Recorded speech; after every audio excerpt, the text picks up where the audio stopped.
Neither did I. In fact, I struggled to go to sleep for so long. It hit like midnight, Mm. go into like half past midnight, and I'm like, dude, I need to sleep. And I really did try and force myself to go. And then when I woke up, it was 3. So, So I went to sleep, and then I woke up being like, "Wow, that was a great nap." That's what my body felt. hmm, So I just randomly woke up 1:30. I tried to force myself to sleep for an hour. Couldn't do it. So I got up and I played a game of Dota, and nice. then I went back, and then I managed to go back to sleep for another hour and a half. Okay. Well, at least with this route, I've ended up not annoying them by not showing up That's exactly on true. the hour, I suppose. Did you watch Vitality versus Yes, I Mouse? did. Yeah. Yeah, because Good I felt series. really annoyed because I that's the only part I slept through. Oh, it's insane. I was like,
Yeah.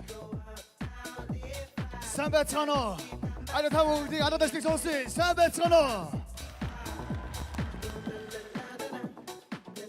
Эмбагерны төрөлцөн ирсэн та бүгд маш их баярлалаа. Яг одоо энэ хөдөлгөөн CS2 тоглоомыг шимтэн үүсдэг тоглолт анхнаасаа дуртай байсан мөн сүүлийн дуртай болсон хүмүүс ирсэн байгаа. Та бүгдийг хадвар дашиг дахиж сонсъё. Маш их баярлалаа. Blast Asia Rising Улаанбаатар өнөөдрийн хагас шигшээ тоглолт болон финалийн тоглолтын өдөр энд ирээд байна. Маш сонирхолтой. Энэхүү тэмцээнд Австрали, Монгол, за тэгээд Хятад, Азийн төлөөлөл орнууд оролцсон байгаа. Нийтдээ Монголын 3 баг болон Австралийн 3 баг, дээрээс нь Азийн төлөөлөл 1 баг оролцсноос яг өнөөдөр бид бүгдийн өмнө маш сонирхолтойгоор үнэхээр тохиолдол гэж хэлж болно. Монголын 3 баг гуруула хагас финал шалгарсан гэдгийг дуулахад таатай байна. Өдөр тэргээр багта амжилт хүсэн гадаадагч бэлгэлээ. Мөн дээрээс нь Blast TV-гийн албан ёсны эрхтэйгээр энэхүү тэмцээний зохион байгуулж байгаа ESN esportsnetwork хамт олондоо бүгдээрээ дахин халуулаад бэлгэлье. Мэдээж өнөөдрийн дүрэн бол маш тодорхой. Бид бүгдийн өмнө хагас финалийн 2 тоглолт явагдана. Ямар нэгэн байдлаар шуудхан хэлэхэд Монгол баг өнөөдрийн тэмцээний финал шалрах нь шууд тодорхой болсон гэдгийг дахин дуулахад таатай байна. Мэдээж өнөөдөр ганцхан ялагч тодорно. Тэрхүү ялагч маань Их Британий Лондон хотод зохион байгуулдаг Blast Open Fall 2025 тэмцээнд шууд оролцох эрхийг хожих юм а. Ингээд бүгдээрээ хамтдаа халуун адаад ажилтсан доор өнөөдрийн тэмцээний бид бүхэн тайлбарлан явуулах эрхэм каструудыг өрөө залж байна. Халуун зэрэгтэй өнөө. Ингээд та бүгдийн өмнө ихний кастраар Монгол багийн хамгийн анхны гишүүн үүсгэн байгуулагч CS-ийн хөгжлийн загалмайлсан эцэг Silkenberry.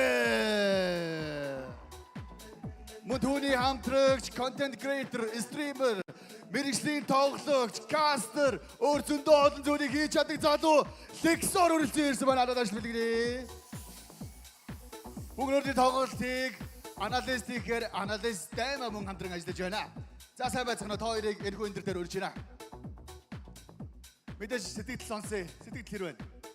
Гоё байна. Бас Монголд ийм олон лан тэмцээнүүд бас дараалж жилд олон болж байгаа нь бас үнэхээр гайхалтай хэрэг юм болов. Маш их баярлалаа. За сэтгэл юуны өмнө бол үнэхээр гоё байна. Ямар ч зүйлээ өнөөдрийнхөө бүх тоглолтыг ад жаргалтай гоё үзнэ. Гоё каст. Маш их баярлалаа. Үзэгчтэй хандаж юу гэж хэлэх вэ? Гоё орилоод өгөөрэй л гээ та. За манайхан гоё орилоод өгөөрэй. Өнөөдөр бид бүхэнд Монголын 3, Австралийн номер 1 буюу FlyQuest баг байгаа тийм ээ.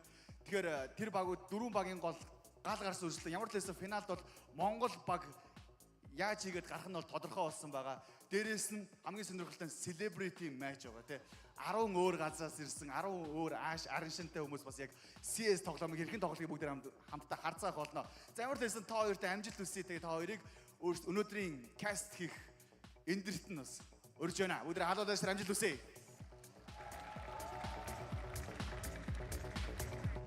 За ингээд бид бүгдийн хүсэн хүлээсэн мөч инх хөөрлөө. Ингээд Blast Asia Rising Улаанбаатар тэмцээний хагас шигшэн эхний тоглолтын учраа тарах 2 багийн бүгдээрээ халуун адаад ажилт та бүгдийн уугаад дэмжих дуу хоолойноор өрн залж байна.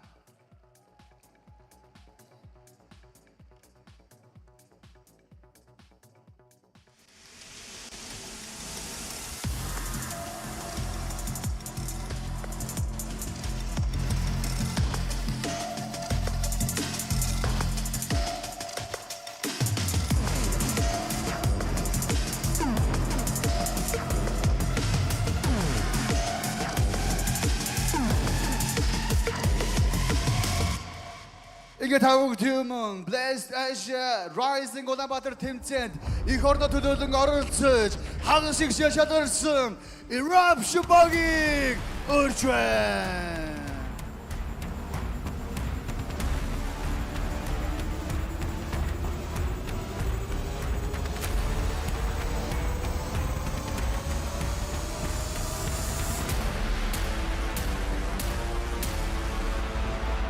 And it's also Eruption. Mong ini ko baging dasal chodik char. Horse boyo be strong guys the jana. Үнээр гайхалтай. Өнөөдөр халуун дэвшир амжилт хүсье. Eruption.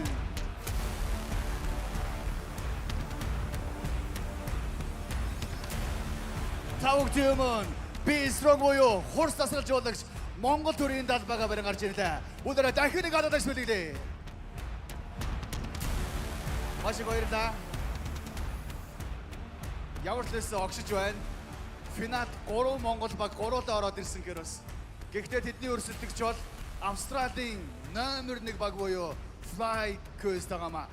Ингээд бид бүхэнтэй өнөөдөр ур чадвар цэцэг булаацлахаар хагас финалийн шалгалтын эхний тоглолтод хүрэлцэн ирсэн Австралийн номер 1 баг FlyQuest-ийг өнөө залж байна.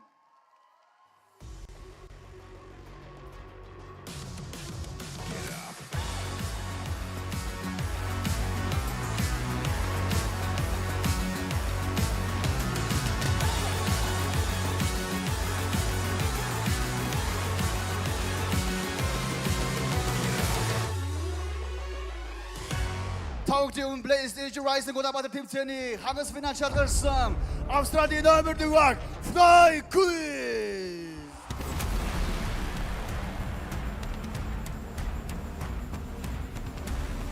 Мөнгөний багт Мажорос босод тэмцээнд цомуудыг хүрдэж үтсэн JKS багийг дахин сануулъя.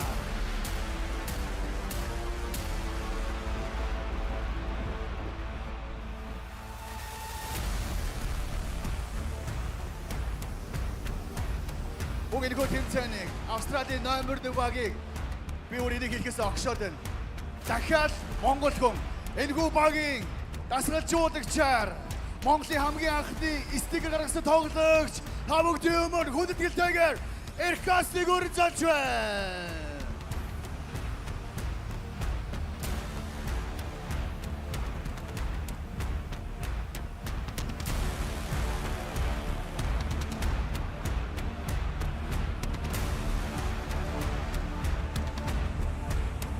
Өнөөдөр бид бүгд юм гал гарсан тоглолтууд гаргад бид болсон байна. Монголын баг болон Австралийн номер 1 баг аль нь хагас шигшээ тоглолтод ялж шигшээ тоглолт руу орох вэ? Аль нь Их Британий Лондонд зохиогдсон Blast Open Fall 2025 тэмцээний эрхийн төлөв тоглолтод нэг алхмаар ойртгоо гэдгийг бүгдээ харах үйлдэлээ. Багуудаа бүгдээ дахин халуулаач төр амжилт хүсцгээе. Ингээд бүгдээрээ эрхэм Каструуд руугаа шилжцгээе. Каструудын яриаг сонсцгоё.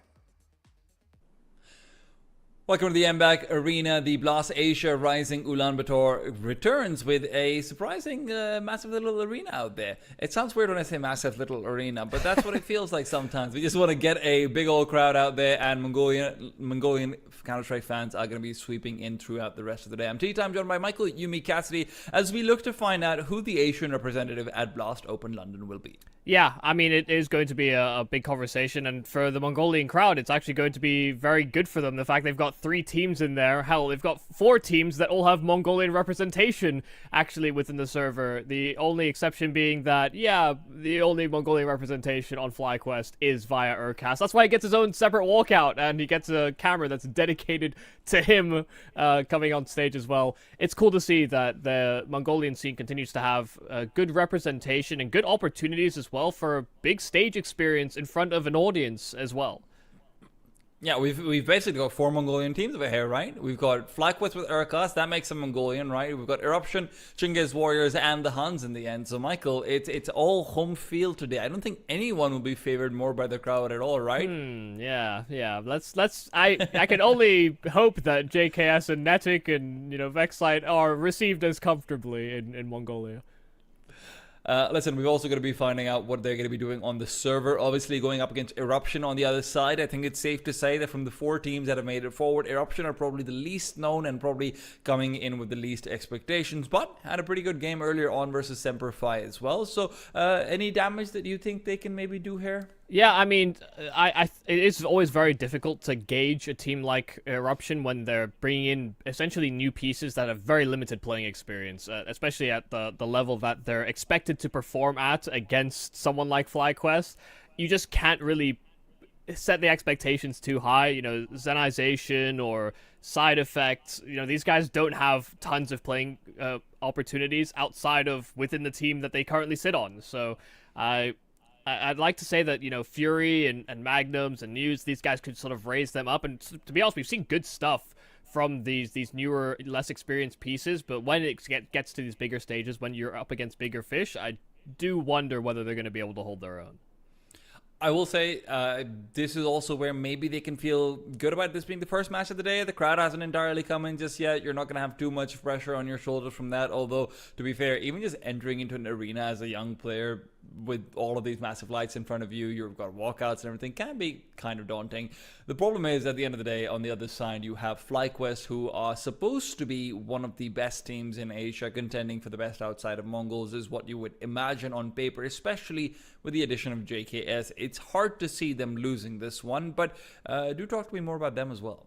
Yeah, no, I think the good thing about FlyQuest and the Counter-Strike they've played so far at this tournament is that they did show a good display of force when they were up against Alter Ego in those quarterfinals. You know, we had good maps and good performances from Netic, JKS. You know, I mean, less so from pieces like Vexite, which is maybe a little concerning down the stretch, but considering the output they got from INS was more than enough as well. It does feel like they're starting to strike a bit of balance. You know, the big thing that people are always looking at is going to be, hey, you've signed a star player. You've been asking for JKS to come back to Oceania for a long time now, and now that's finally happened, this effectively cannot fail. If it does, then there will be bigger questions to answer about FlyQuest and the direction with future pickups, whether or not, you know, INS can hack it as an in-game leader. All these things do come to the forefront if things do fall apart.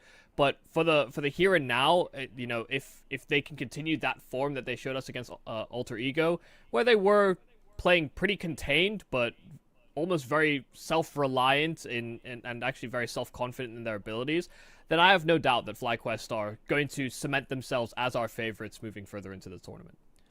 Feels like there's a lot of pressure on their shoulders, though, from what you're saying. And look, I think it's sort of out in the open as well. FlyQuest having one of the most successful years as of the end of last year, and then ever since then, it's felt like a bit of a downhill trail. JKS, the prodigal son, in a lot of ways, returning back to his homeland. He's also not had the best of performances, although I wouldn't completely blame him for his international runs. It turns out his team might have been a little bit dysfunctional from, you know, tweets recently from Liquid players. That being said, though, it is a massive amount of pressure. You have one of the best players, well, probably the best player ever to come out of Australia coming back, and you've got one of the best prospects ever from Australia who was also added in the form of Netic. You also have, you know, INS, who would probably be considered last year one of the few best as well. So when you're looking at the actual skill level that is being stacked up on this team, it is insanely high. There are no quote-unquote weak links in terms of firepower anymore, and it all does feel like it's coming down onto saying, hey, INS, hey, Urkas, this is, you guys have the pieces. You have to be champions for this tournament. You can't lose to a HUNS, you can't lose to Chinggis Warriors, and you definitely can't lose to an Eruption. It's also the potential talent that they could replace pieces with. You know, in eras of old or times of old with FlyQuest, or the core of the best Australian players, there's always been one or two players that maybe sat on the wings thinking like, oh, maybe if they get the call up, they could actually see some good performance. I think this is kind of it. You know, I don't know that there's another prospect around the corner, another piece that is missing in terms of firepower or what they could potentially display for the Australian or Oceanic region. This is, I think, is as good as it gets. So that's why I will put so much importance on this. That's why I'm saying it's kind of their best shot at being the best that FlyQuest could be. Otherwise, there will be bigger questions to answer. But I can only remain optimistic. I don't want the prodigal son returning to be like how maybe Twist went back to Liquid. Yikes, yeah. No one wants another Liquid situation, I'll tell you that much, coming out of here. Hey, not even Liquid want a Liquid situation right now. And that's not even me saying that, you know, it's Twist's fault as well. No, not at all, of course. Yeah. Like, listen, at the end of the day, it's very difficult circumstances for both those teams. There's good parallels to be drawn as well. FlyQuest always have all of this ancillary baggage around them. It's just that baggage looks like it's much heavier when you also see the success of Asian teams elsewhere, right? And that's what Eruption are trying to replicate. Eruption, you know, they see the Tai Lu winning this Fisher tournament, Mongolia obviously being featured in the grand final finals of a major. And sure, Mongols might not have been able to replicate that performance in Cologne, but they're now a safe playoff team in a tier 1 tournament. Like, it's not surprising to anyone to see them in a position like that. As the stocks of Asia rise up, unfortunately for FlyQuest, that means that their own baggage feels like more people will be questioning it. More people will be saying, yeah, okay, fine, that's okay internationally, but when you're coming to these domestic tournaments, when you're coming to these, Asia Champions Leagues, when you're coming to these, Blast Asia Risings, where you have a chance on LAN in, pretty much as good conditions as you can get, if you can't deliver here, you probably are going to have a lot of people out on you. Yeah, I mean, there is a lot that they've been able to rely on in terms of just sustainability with their VRS ranking, given, like you said, the sort of successes they had towards the end of last year and the invites that came with it. They've been kind of floating and hovering, but as times get tougher for them and they go to these events and they don't actually perform, that ranking is descending, and it has sort of continuously descended. And the more they go to these smaller events, they actually do need to show that they are above the participation of it so that they can justify further VRS invites, but also that when they get there, they are good enough to actually hold their own, which is, proving to be a very difficult task. And it's something that it's not even like a unique problem to them. There's quite a few teams, I think, that are just outside of that top 10 that are in fairly similar positions. They just have the advantage of having more things to play in their region should it get a little dicey. The Australian region does sometimes feel a little detached, for example, and with them being majority Aussie, that if they fall out of the rankings, that's where they're going to have to try and gain more rankings back. I think one of the important things to talk about is the VRS implications for this entire tournament as well. It's been going around, making the rounds on Twitter as well. This is a very important tournament when it comes to VRS, right? It's a full LAN, 8-team elimination. Sure, it serves as a bit of a qualifier, which is also... it reduces some of the VRS implications, but it's still a lot of teams that are achievable. If you're able to win through with this one, you're going to be getting a lot more regional points as well. We're not entirely clear on how the regional distribution for the major invites in the bottom echelon will work, but for a team like Eruption, even a win against FlyQuest, although that would be incredibly far-fetched, even something like that could mean catapulting them into true major contention off the back of this, combined with a couple of online victories here or there. This series is going to be potentially season defining for them. Yeah, there's definitely ways that they can slingshot further up those rankings than you'd really think possible, but yeah, the problems will always come from, well, you have to still cause those upsets in the first place, and that's where the major issue for Eruption will be. I don't think there's any mistake, that we can cast doubt on FlyQuest and some of the form that they've had, some of the issues that Inns personally has had, in terms of his individual output. You can say all these ifs and buts, but that's only when you're looking at through the lens of this team could and should be better and could be a championship contending team with the pieces that they have. You see them against tier 1 teams at times and they dominate on maps, and then in others they fall completely flat. You're just thinking, how much more could this team deliver? And when we look at it from that lens, there's a lot to critique. But when you're up against teams that are far less experienced and have had less time or can't necessarily have built a system as robust as FlyQuest have been doing over its iterations, it becomes hard to not consider them massive favorites in matchups like these. Well, we're going to have gunshots and bomb defusals going off in the M-Bank Arena very soon. We have to take a short break before we're back with that one, though. Stay tuned, don't go anywhere. The game will be starting in just a bit.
тоглолтын халуу алдаршдаар эхлүүлцгээе. Хамтаа тоглоё.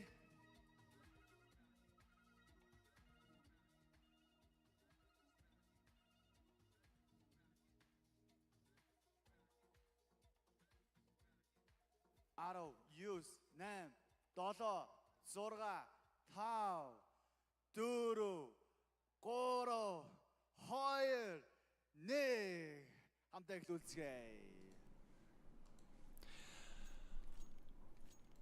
Into the Counter-Strike we go. FlyQuest versus Eruption. We're starting things off on Dust 2. FlyQuest are going to be feeling particularly happy with that one, as they will be Eruption's map pick, where they're coming into it with a whole lot of firepower in a map that loves firepower.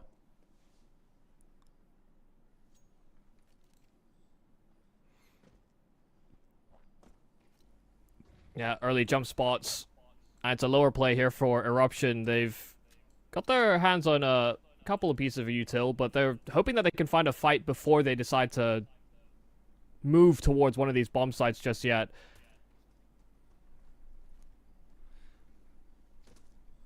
It does feel like Eruption want to start off with a quick little A-side execute. They've got the bomb posture there as well. A smoke and a flash ready to go. Maybe someone to drop down under. No, smoke's been sent out to mid to B, but the problem is Netic was already there to intercept it. Now you've got a good call. It's going to be Regali to receive. Doesn't receive much other than shots to the chest and now to the head. Magnums and News start things off very nicely. 3 versus 2. Bomb not planted yet. Vexside and JKS, the ones to try and make it work. Yeah, and Vexside's still taking his time about his rotate. Wasn't sure about the numbers in the bomb site, and so slowly approaching in through middle. JKS is still just fighting for some semblance of control, a fight back, but just unsuccessful on both fronts. By the time Vexside gets there, JKS also dies. And while they die in tandem, Eruption are going to be very satisfied with a nice opening pistol.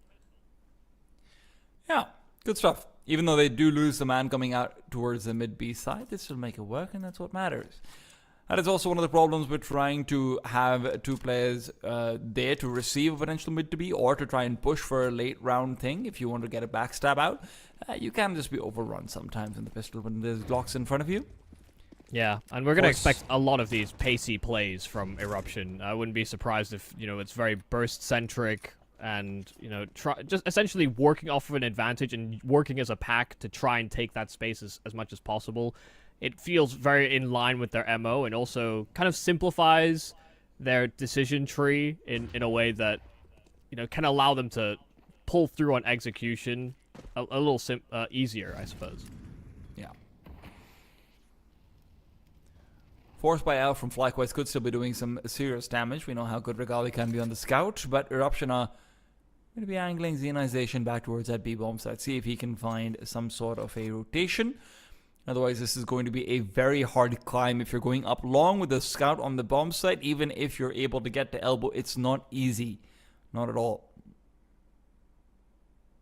Regali will be playing from the back of that site near Goose.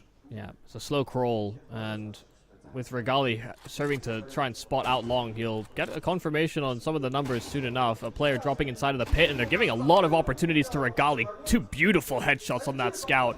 And as they attempt to cross, a flash to cover, JKS goes for the swing, and side effect able to deal with that. It's back to 3-on-3, where the CTs have lost control and a foothold on A. Realization. Has to be careful, there's a man coming in from behind him as well. This is going to be a tricky 3 versus 3, especially with Vexside getting one Netic, another one found, and Eruption are losing it all. Suddenly, it all just breaks down. Coming in through the smoke from the back lines was Vexside. Starts things off very nicely, and with that, they've got all the distraction they need. Netic, a smile on his face as well.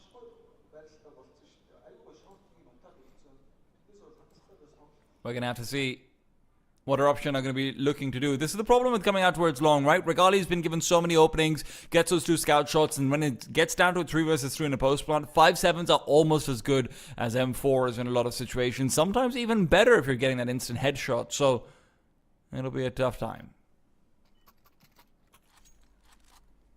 Yeah, it can be very trying to limit the damage that a scout can do, especially on Dust 2. The angles are long.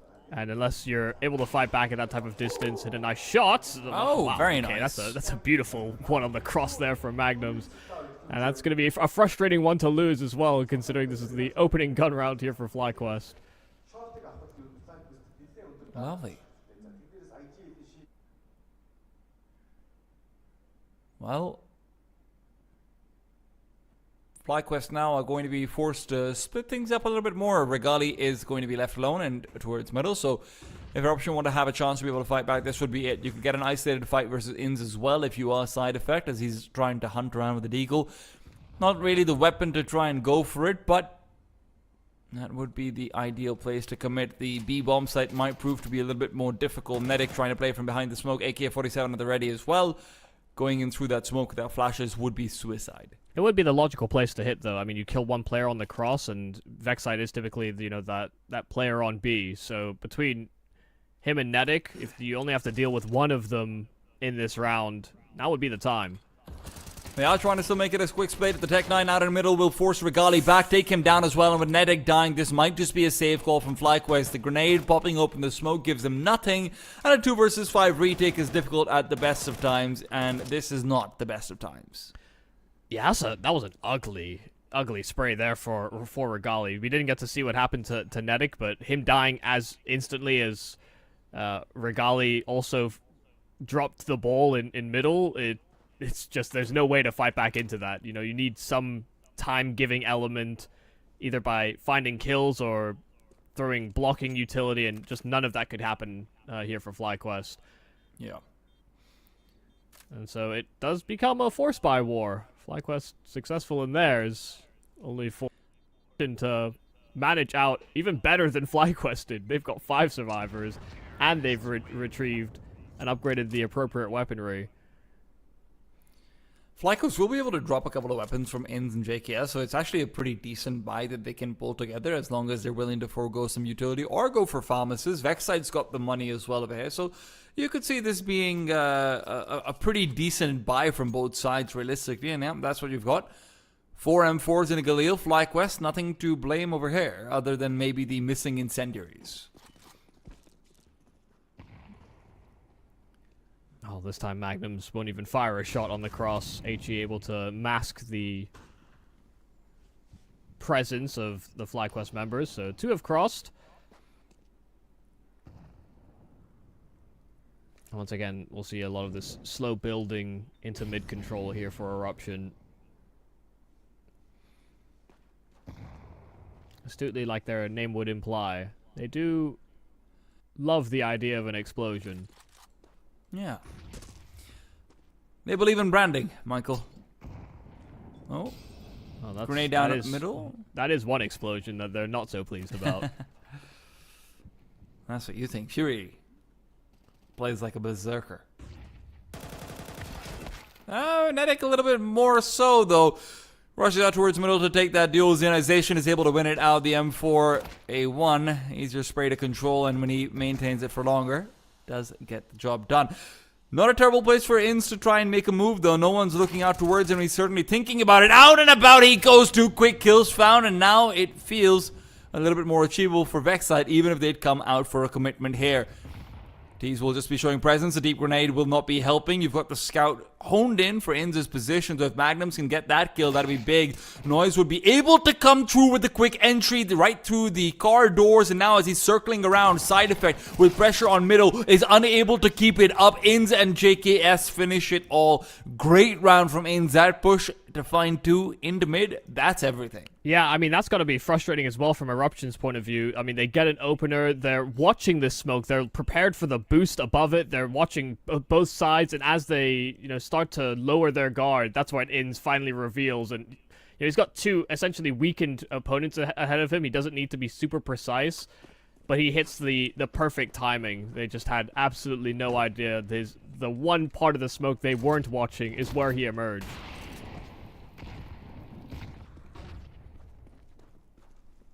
I think that's always the promise.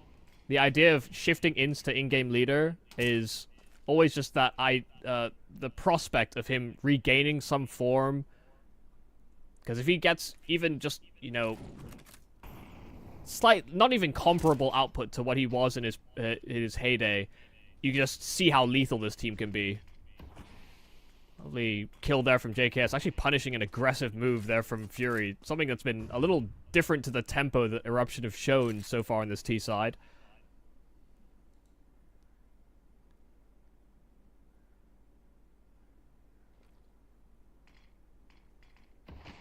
That re-smoke is going to be a little bit frustrating.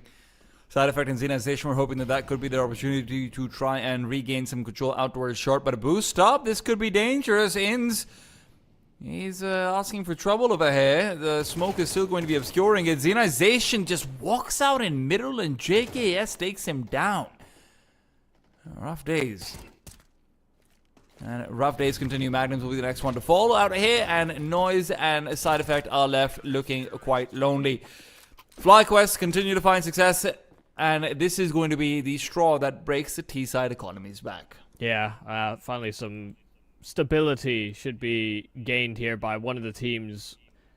Be a little surprised if Eruption decide to go for a following force buy, but this time they just get picked to pieces. The forward aggressive move by Fury didn't seem like it actually created the opportunity they were hoping for.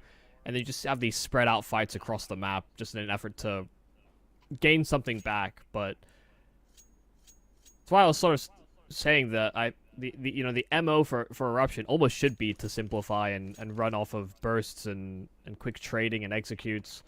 Just because, mechanically these guys have shown some great stuff in their limited tenure together.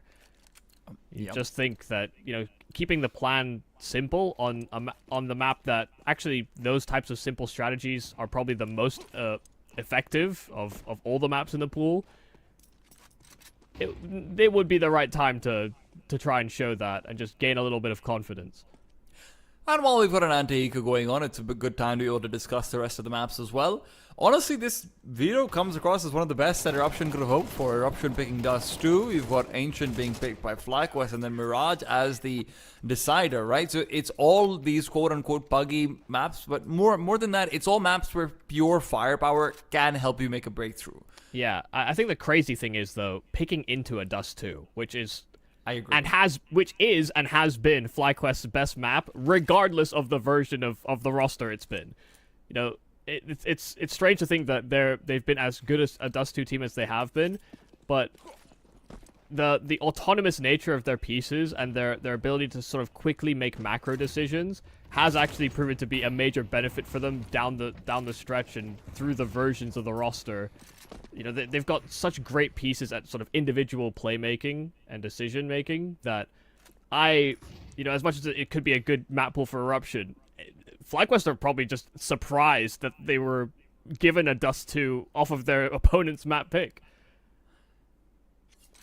Yeah, FlyQuest's only recent loss on Dust 2 comes when Boros posted like a near 2.0 rating versus them, right? So that feels a bit more forgivable. That was a pretty crazy game back then as well. But over here, FlyQuest is hoping that they can have a pretty straightforward one. You've started things off quite strong. Finish this round off, and it feels like you are in an excellent position for the rest of the half. And early utility being used as they're hoping that Eruption will end up using most of theirs as well. They're right to hope that Eruption are already through the vast majority of util that they have. Flashbang is good. Fury still gets the kill. Regali's fully blinded, but he's given time to recover. That's a big mistake.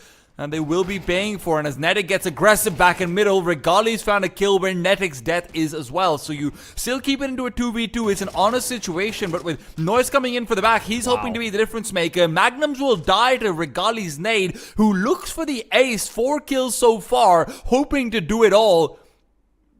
He's a man who's never shied away from highlights, and right now he's not shying away from a good read. Can Noise go back to the B-bomb side? Won't be doing that. He's going to start accelerating. Regali knows that he's got the read as well, and with a knife out, Noise is not in a fantastic position over here. Has to look for the duel. He'll miss it, and Regali completes his ace.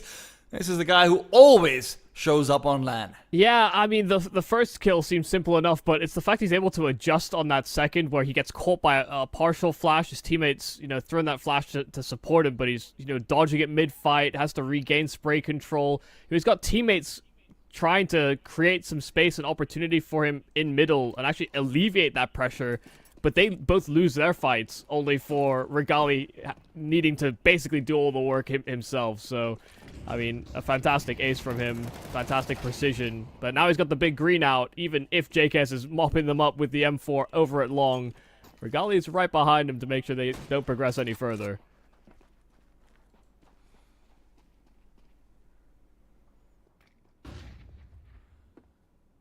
For Eruption right now, you really are hoping for some sort of a, hey, we just got 3 Deagles rounds. And by that I don't mean we've purchased 3 Deagles, I mean we've got 3 kills with the Deagles. Feels like it's going to be more of the former. 6-2 for FlyQuest is all but confirmed. It's all a matter of how many guns that they can take forward. For Eruption, if you can take 1 or 2 more out, maybe there's still a window for you to try and reset their economy. But with 4 alive, that feels increasingly unlikely. 2 of the players from FlyQuest already above $10,000. This is a very good start to things for them. Yeah, you just see the individual multi-kill capacity that the FlyQuest can bring to the table. They understand as well just how much of a push-pull dynamic there can be at times on Dust 2. If you don't, run a stringent default and you've got like all these nice, cute protocols to make the default for control easier, it can actually just be very complicated. That's a lovely shot there from Magnums. Both of them were incredibly patient on the mid-doors swing. Grenade onto Zenization is not going to slow him down too much, but having his head cut off certainly will help. Fury is going to try and get the trade, but Netic is absolutely ready. What a performance in this round from the young up-and-comer for the FlyQuest side. And, oh well, my he's not God. done yet. It turns out it's a highlight machine, and it's made in Australia. Not very often you get that label. And he's Coming out gone. on anything, and yep, there you go. Vanishes into thin air. They tried to catch him off and flank him out on slower timings or find a trade that was delayed somehow, and every time it just ended up being an isolated fight. I can't believe he's not only managed those 3 kills, but then also gone out effectively unscathed. What do you call a Houdini from Australia, Michael? I have no idea, but I guess Netic. No, you still call him Houdini. Bro, what the hell? Names don't change just because you're from a different country, Michael. Why are you so weird? His inspirations will be different. The ancestry.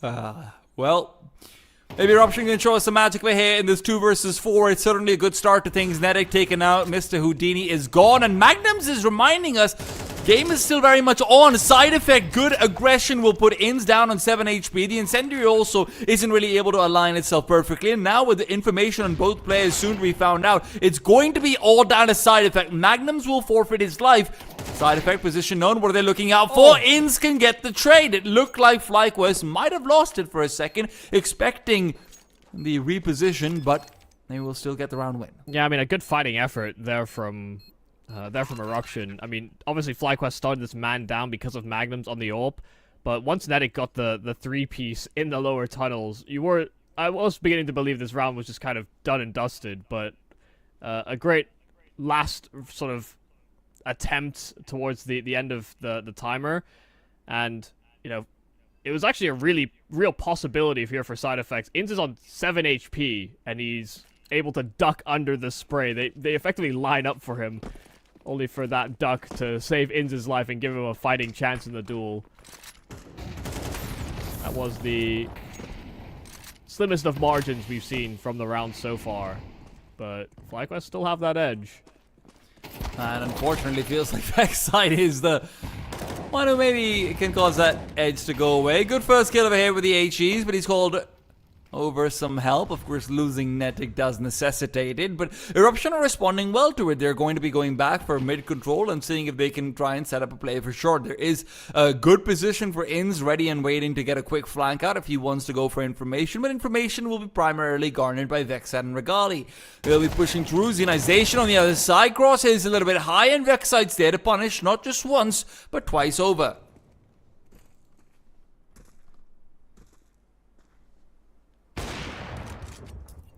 There's Fantastic Regali. stuff. I mean, a great position for that AWP, and yeah, not much of a chance there for Magnums either. They are getting picked to pieces. An opening that wasn't terrible from Eruption to start off this map, but now FlyQuest just feel pretty undeterred. Great initiative driving. They're clearly trying to make Eruption uncomfortable, and they are very much succeeding. I'm feeling uncomfortable looking at FlyQuest, man. It's like, who's gonna get the highlight next? Yeah, because there is no weak link at the moment. The multi-kills are happening around the map. And that's what I was saying earlier, is that if you don't run this stringent default and you get limit tested by a CT side, it can feel like the map just shrinks significantly. If you're unable to deal with those aggressive pushes or, punish them, then they're going to be emboldened to do more. JKS might have his chance for a big old highlight as well.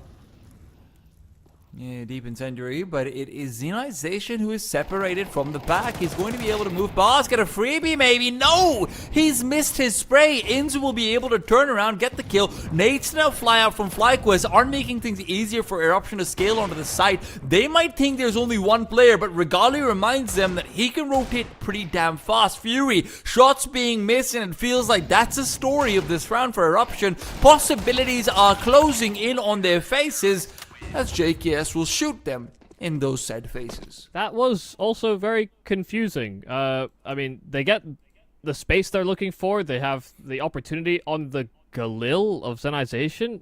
But look on the map this whole time. Noise is sitting suicide with the sole AK they bring into the round and is hoping to catch them on rotation or punish them as they come up short. If all your teammates die, there is no point. And, it's very curious that the AK is the one that's left in that role when, if it's a positional player going for it, the Galil will probably do. Probably needed that AK on the entry. Might have helped Zenization, actually. Yo, that is a sick lineup for the grenade. Yeah, I'm jaded. Sorry, I've seen that one before. Well, that makes one of us. Yeah. Being jaded, not seeing it before. No, but yeah, it's a lineup that doesn't obscure your vision with the HE smoke and doesn't blow it from the bottom. There you go.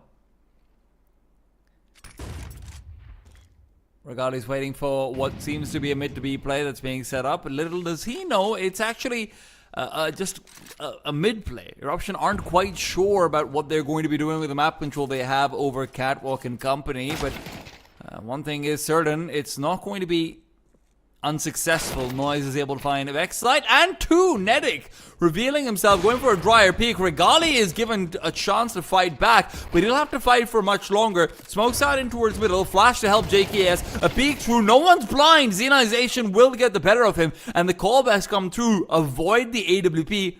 Will that be the right call? Though Inz is certainly a deadly man as well, but Side Effect and Zenization are able to help Eruption climb all the way up to 3 rounds. Will it be enough for that second half? We're going to have to find out after a short break.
But they've not exactly put a lot of pressure on. FlyQuest are in the site, and Nedic is just holding down the long control. Gets his one, but gets information on more that are coming his way. Still tucked in at car is Inz as well. And you can see now, Inz is the one that's going to have to prevent them from pursuing much further. They have the crossfire in from spawn as well. Fury does well to deal with another, but they swing simultaneously. They all fight together.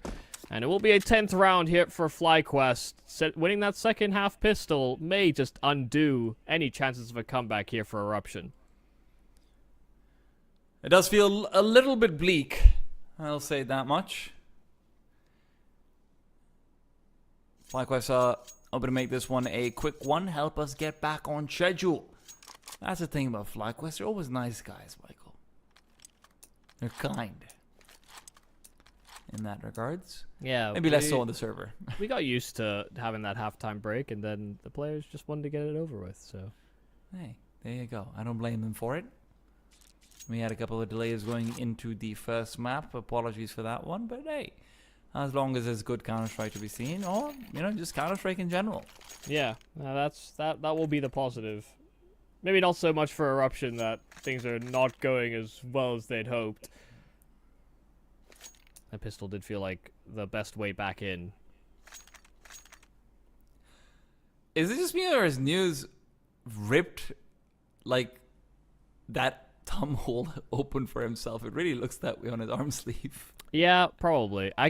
The thing is, I've seen arm sleeves like it that have a cutout for it. You know, I think they're for biking, I want to say. Yeah. But I don't know how much of that is sort of readily available. Because I'll be honest, I've also done that before.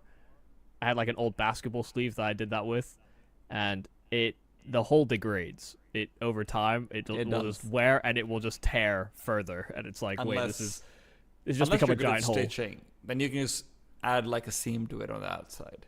Yeah, I ain't got that skill set, so. Yeah, but you got YouTube, Michael. This excuse does not work anymore. Yeah, I've not bothered to learn that skill set. Thank you. Well, I won't lie to you. There's been a few times at events where I've been like, I should really start sewing. Just no, I totally get that. I mean, self-sufficient, Yeah. Don't want to be totally reliant. Also, it can add some character. That's true. What happened to having clothing that lasts you 15, 20 years? People forgot to learn how to sew, Yeah, well, that's part of it. But soon enough, ChatGPT, please sew this garment for me. That is always the one thing where I get really annoyed. Like, why can't they get AI to do the boring stuff? Not that sewing is boring, but like, why can't AI wash my dishes? A menial doing task, art for right? me? Yeah. Like, why is it doing complex problem solving instead of why are we creating robots that perform menial tasks for us? Yeah. Make our lives a little better. Watch me complain about robots in 10 years as well, Michael. Oh, no, I mean, yeah, we'll be grumpy old men together, I think. FlyQuest over here, though, are hoping that their youth can be rejuvenated with a couple more headshots. That's what we all believe about Counter-Strike. Nedic, of course, a man who still very much has his youth, and he still very much has his headshots as well. 2 quick kills found as FlyQuest surged to an 11th. Fury's got his chance to try and disable that possibility. That chance is now taken away from him with his life. Yeah, I'm not so sure what Eruption saw in Dust 2 that they were so intoxicated by. But they are getting a quick lesson in why you probably don't pick this map into FlyQuest. You just see, players aren't necessarily even hitting just instant headshots on FlyQuest, but their ability to stay composed and readjust has benefited them in a multiple of situations so far in this map. And right now, Eruption just simply aren't hitting shots fast enough to punish FlyQuest in many of these moments. They are getting opportunities. They are getting fights. They're even getting the drop on FlyQuest at times. And if you can't punish them there, I don't know that you can if the game were closer.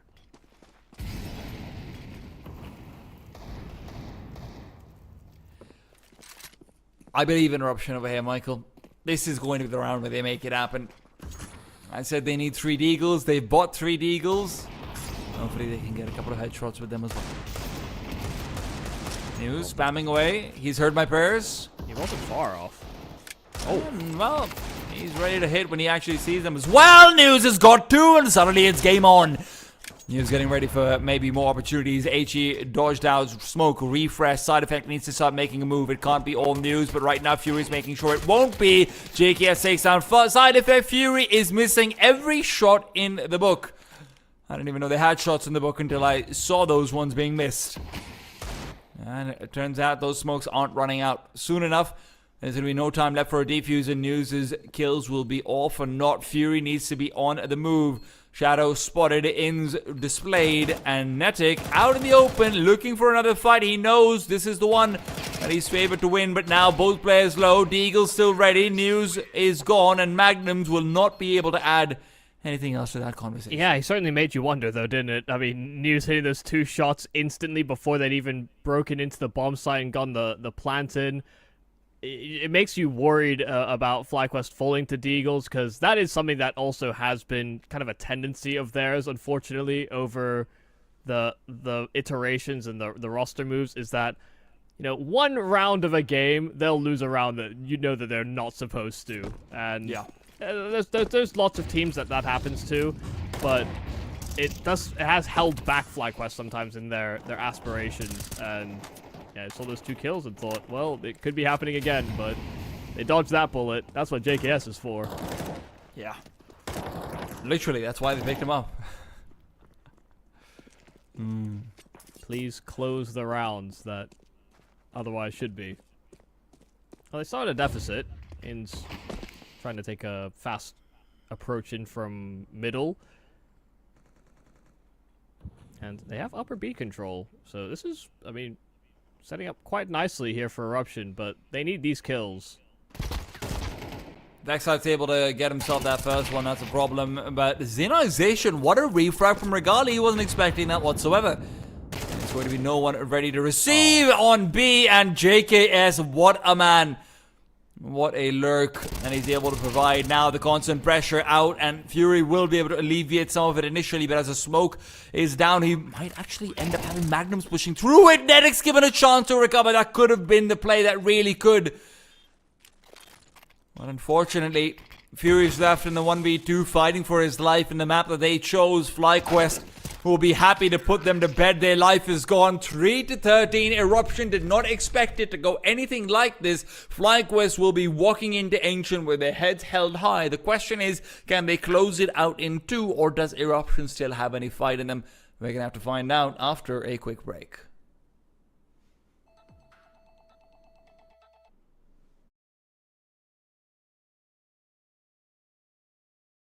Or not.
Тасалгүй завгүй амьдралын хэм маяг.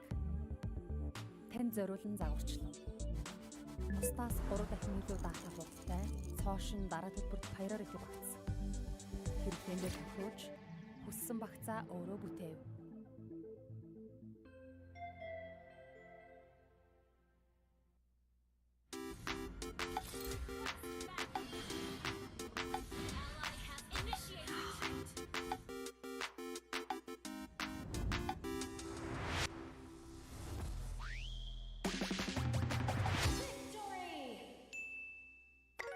Buff. More focus.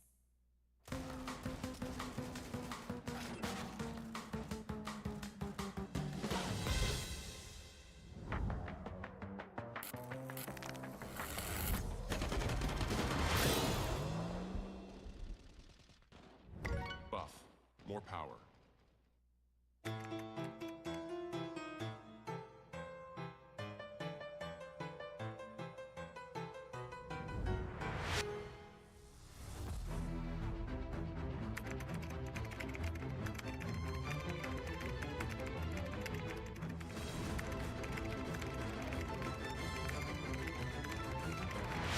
Buff, more speed.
nothing really materialized in the way that they thought it would, which is kind of a shame because it felt like they were shooting well to start, and then we saw all these counter pushes that FlyQuest were doing, and it was throwing them off completely.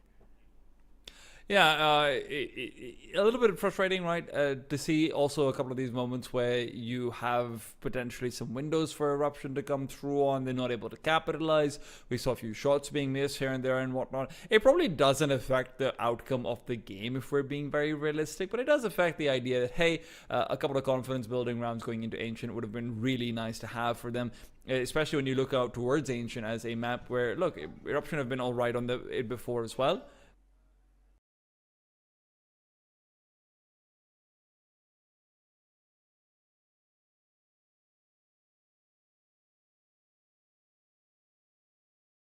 Round helped News getting 2 kills on a Deagle and finding themselves in a 5 versus 3 when they're on low pistols.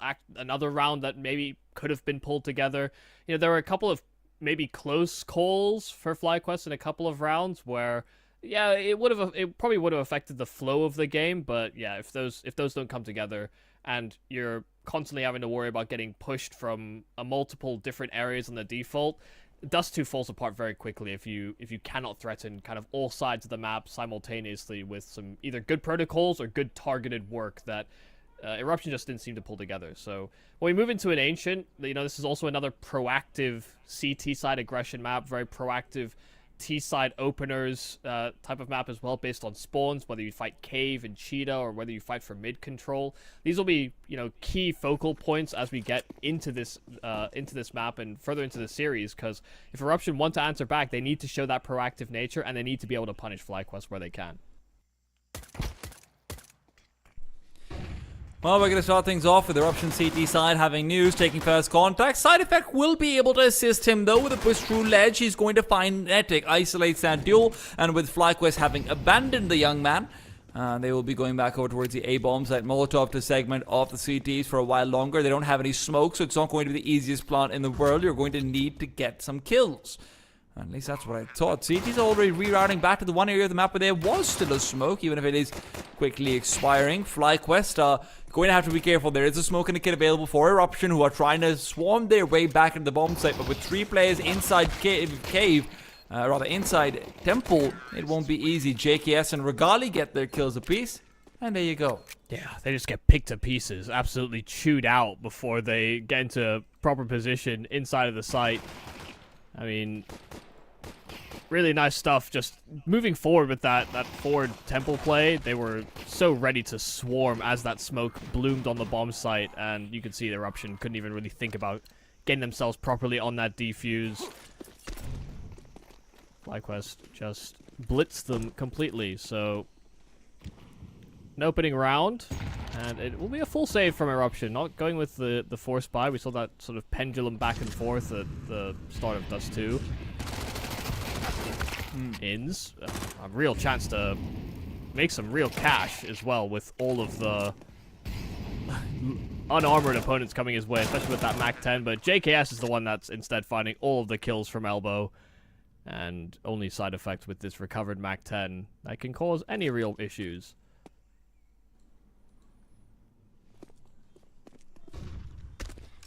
Yeah. Not the best of starts to things for Eruption, but if Side Effect can maybe get one more kill, that would have been nice. Unfortunately, he cannot. FlyQuest will be going into this with their heads held high. Now we're going to see if Eruption can do anything on their actual gun round, though.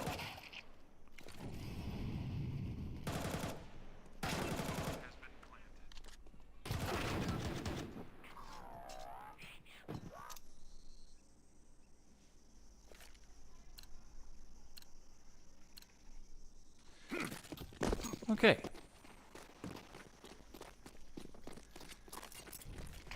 Well, for Eruption, they're going to start things off with only Side Effect alone in middle. It'll be hard for him to get too much control, but the control should be coming in through ledge instead. FlyQuest will be bypassing this entirely and trying to make it their way towards the A-bomb site.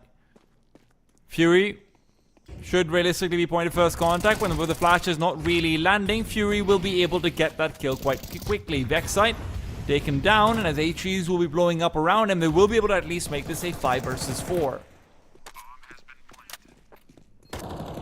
Yeah, they've got good position, though, and the harassing damage as well by the utility here for FlyQuest is looking solid to start. They even have a Molotov that they can deploy and stall out Eruption even further. There are no kits available here for this CT side, so they need to get a move on quick. A smoke down out towards Temple initially, rather Molotov out towards Temple, and now as they try and isolate out JKS, it won't be the easiest duel in the world. JKS able to get the better of side effect, and as Fury is still lost out in Donut, it's Zenization to be the next raid. FlyQuest will be able to get the necessary kills and back out of there with 3 players kept alive. Maybe Nedic feels a little bit more at risk with Ins trying to secure his retreat, in fact just dying on his own. Yeah, just another really well-composed moment there from FlyQuest. They're at a man deficit when they break into this bomb site, and even with them having that working against them, they have the appropriate amount of resources, and as soon as they hear the retake utility come out from Eruption, they just fight ahead of it. You know, they clearly had that as a part of their engagement protocol. If they're gonna smoke us off, just swarm them with numbers, and Eruption just, again, get chewed out.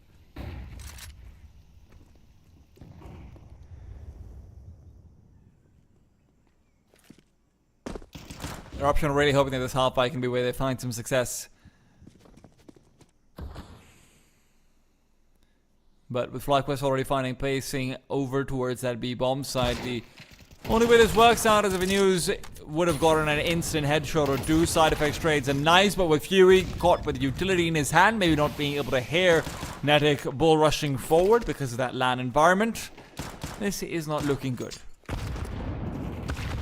Oh my god. I mean, a total artillery strike onto Zenization in deep through spawn. Side effect, a good kill on the exit, and he'll throw the weapon away?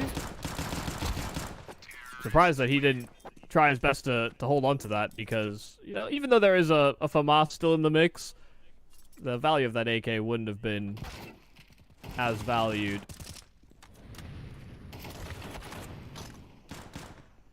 I mean, this is looking pretty comfortable for FlyQuest in these opening rounds. Isn't it? Yeah. They've had no difficulties actually breaking into the bomb sites.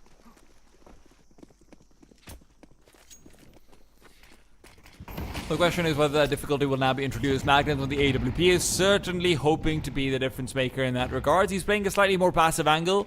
Actually a little bit more exposed angle, but more passive spot as an anchor.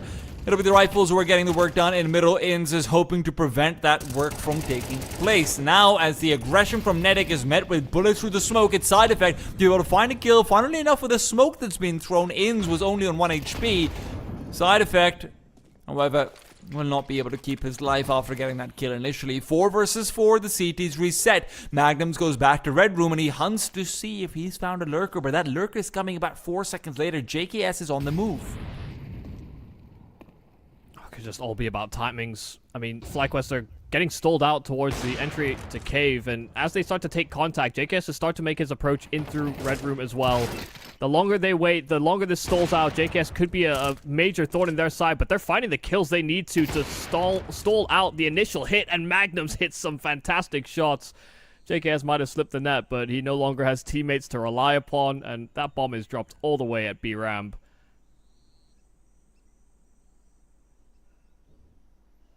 The player he's fishing for on the rotation is just not coming through spawn, so with 30 seconds left, JKS is going to have to try and piece this one together, and it could just come down to timings here for Magnums. Good stuff from Magnum so far, and he is really hoping to be able to just keep a hold of this AWP at this point. Like you said, round shouldn't be in a position where JKS can get to the bomb and plant it. Magnum just needs to stay alive, and he's realizing that as well. JKS position given up. He's on the hunt, he's got money.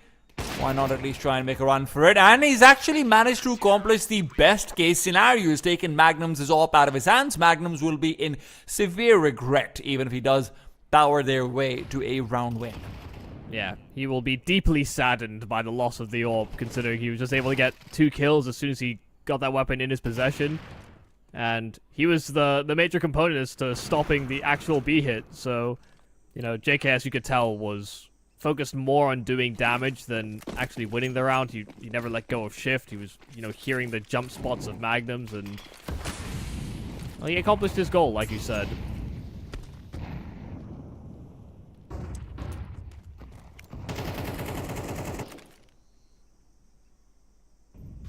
It could always be worse. Side effects on an MP9. Magnum's is at least rewarded with a proper rifle, but the boost for side effect could work to his advantage. Blocking util on main, though, is sending FlyQuest the other direction. The reaction was almost too quick.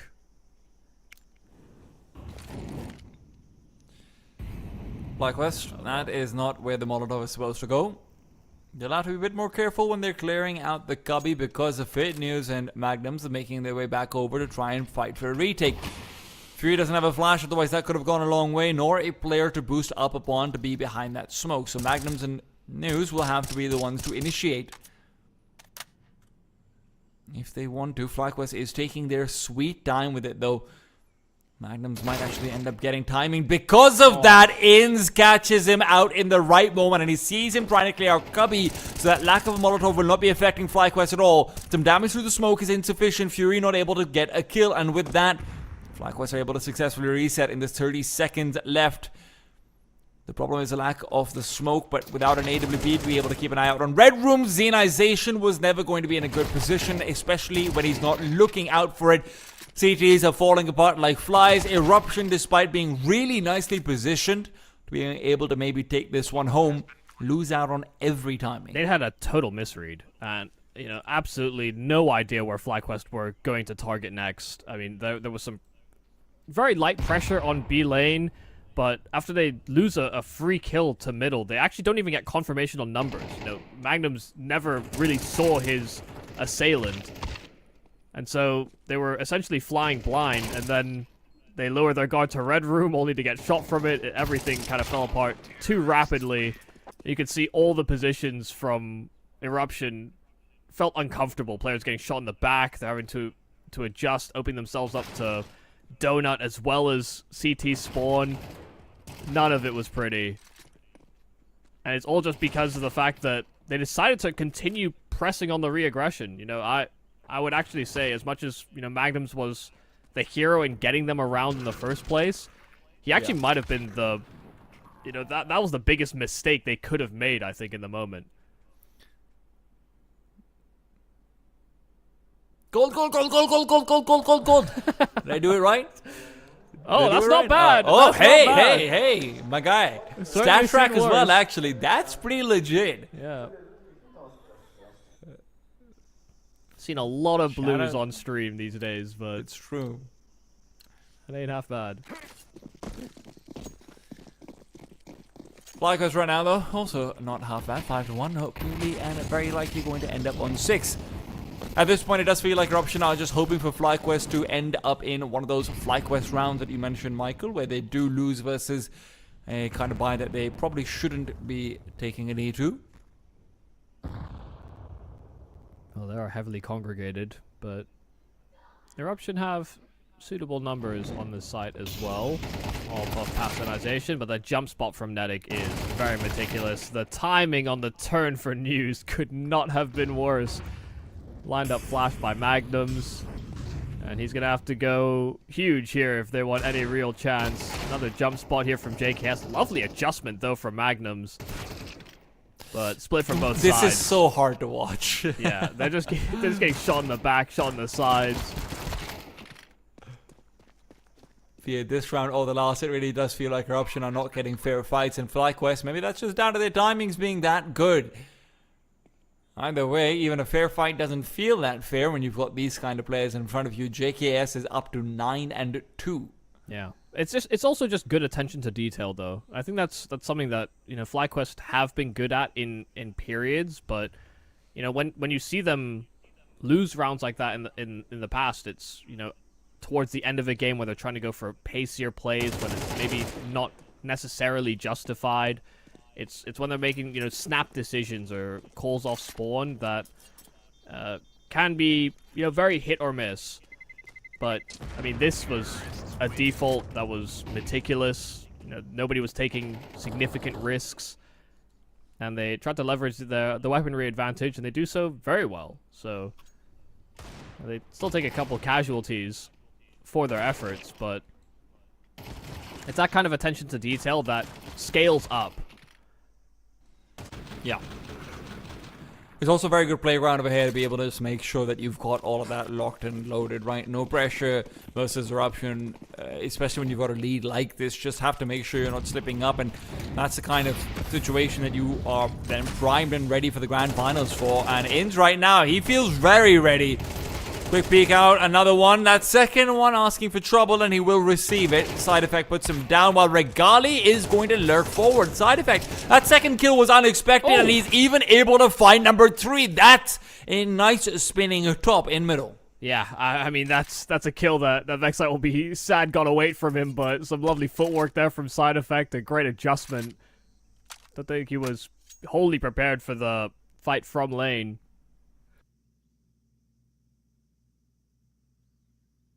And now JKS is going to have to do the heavy lifting after Side Effect's 3-piece.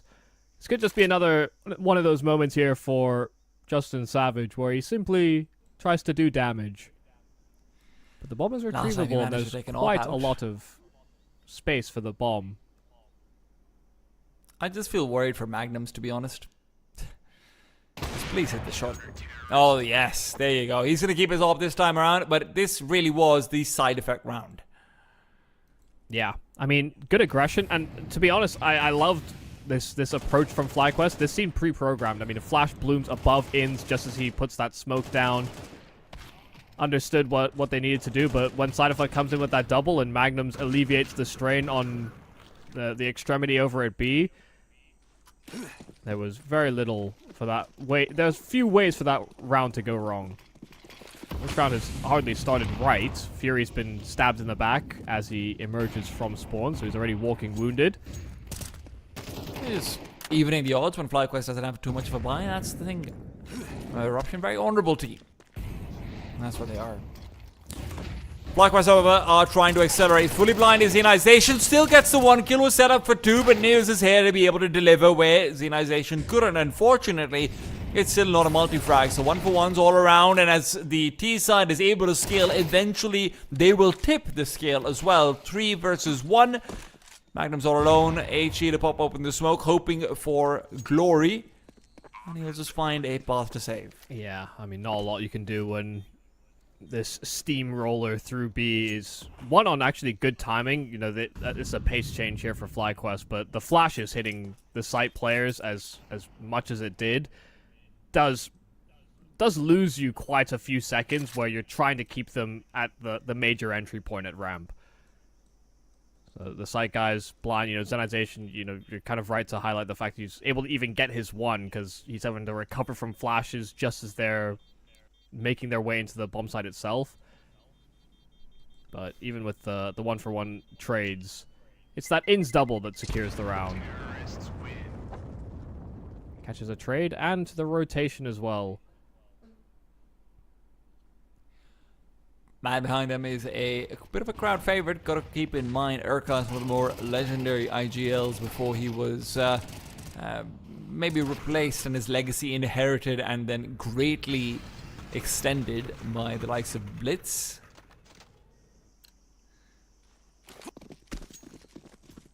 Yeah, it took a different approach though. You know, it didn't necessarily always stick by the other Mongolians in the scene. Went abroad. Yeah. Gained a lot of experience that way. Even when he came back was an NKT, always been an international man, but Fury right now is going to put down one of the international men, Vexite, send packing. Solid advantage early on, and with the damage looking clean, he's actually able to avoid most of the Molotov as well, but he cannot avoid the bullets. Inns able to quickly swing out and punish, brings it back to a 4 versus 4. Excellent equalizer, and Inns still could be looking for a little bit more. Side Effect threatening to come in for the flank. Inns is going to reclaim Red Room. Magnum's worried about that fact, but the real threat is going to be coming out towards that B bomb site. Inns taking care of Xenization with the MP9 close range. Not nerfed at all, but Nedic is still going to get the frag back. News waiting for the swing. Nedic is inside the CT smokes, and he's still looking for a fight, maybe asking for too much. And Jake, yes, even while blind, can get it done. 1 versus 2, he's got time to play with. That's what he's relying on. If he can get the kill on Side Effect, that would be big. Last one alive is Magnums. JKS knows it's going to be an AWP, and he's got plenty of time to reposition. Magnums shift walking forward will miss the timing on him going back to A, so he's going to continue to maintain silence and hope that he can just get the kill. The flashbang might make things tricky though. It is avoided initially. Magnums up close and personal, very close by. JKS now fully silent. Can he get the adjustment in time? Yes, he can. This is what Justin Savage was brought in for. The clutch. He does all of that on 27 health, doesn't take a lick of damage from any of his 3 potential assailants. The full kill while blind, and then the perfect reposition, understood the information they were working off of, the smoke, and how he could use that to evade capture. And then he gets just a hint of Magnums around the back of default on A. Yeah, I mean, that's class from Justin Savage.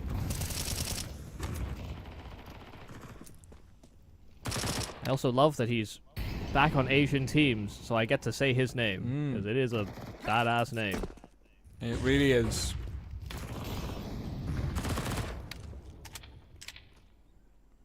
Eruption felt like they had their window, and it is closing on their hands as they try to climb in and through it. Still, last round for them to make a difference. It is Fury feeling desperate, and that desperation is going to be rewarded. News now in from behind. Molotov will take down his captain, but News can safely back off. The organization still has Cheetah control, and with the 2 bodies on the ground, he could even upgrade his rifle to the late round should he just stay alive. The only real threat would be INS, but with the smoke down in a red room as well, CTs don't have to worry too much about it being an A-site flank, and with B-side being the only option, both of the Eruption players present on that site will be able to just move back into B house, and Cheetah play this late round 4 versus 3. Yeah, they're essentially playing retake on B, but News is starting to investigate and takes actually a decent off angle. This could be trouble. Side effect peeking forward. Ain't able to find one. Can he expect the second? Magnums not too far off. News able to find one. Magnums will take care of the lurker as well, and JKS, and then another 1 versus 3, but with no bomb on his back, no time on the clock, and too many players to deal with. Eruption will likely be able to walk away with this one. Flashbang deployed. Zenization blind. JKS is doing it again. Mr. Savage will not get it done, not this time. Eruption close it out, but it is the skin of their teeth. Yeah, they're hanging on from. I did really worry. As soon as he gets that kill on ramp, 10 seconds, pretty good understanding of where the following player would be. It really could have all fallen apart. But, yeah, fortunately enough for them, News is able to steady his hand and make sure this round did not fall out of their favor again. If it was another 1v3, that would have been soul-crushing stuff. Devastating. They could still have this Souls Crush over here. FlyQuest. News will not be. Oh, he will start to be singed by the flames. He walks back into them, but FlyQuest don't register it. A chance has given up, but side effecting Magnums are trying to claw it back. 3 versus 3. Late rotation from Zenization needs to be rewarded. He's really struggled this game, but this could be the round where he makes a difference. A deep incendiary will not deny the bomb plant. They can't line things up either to try and cancel it.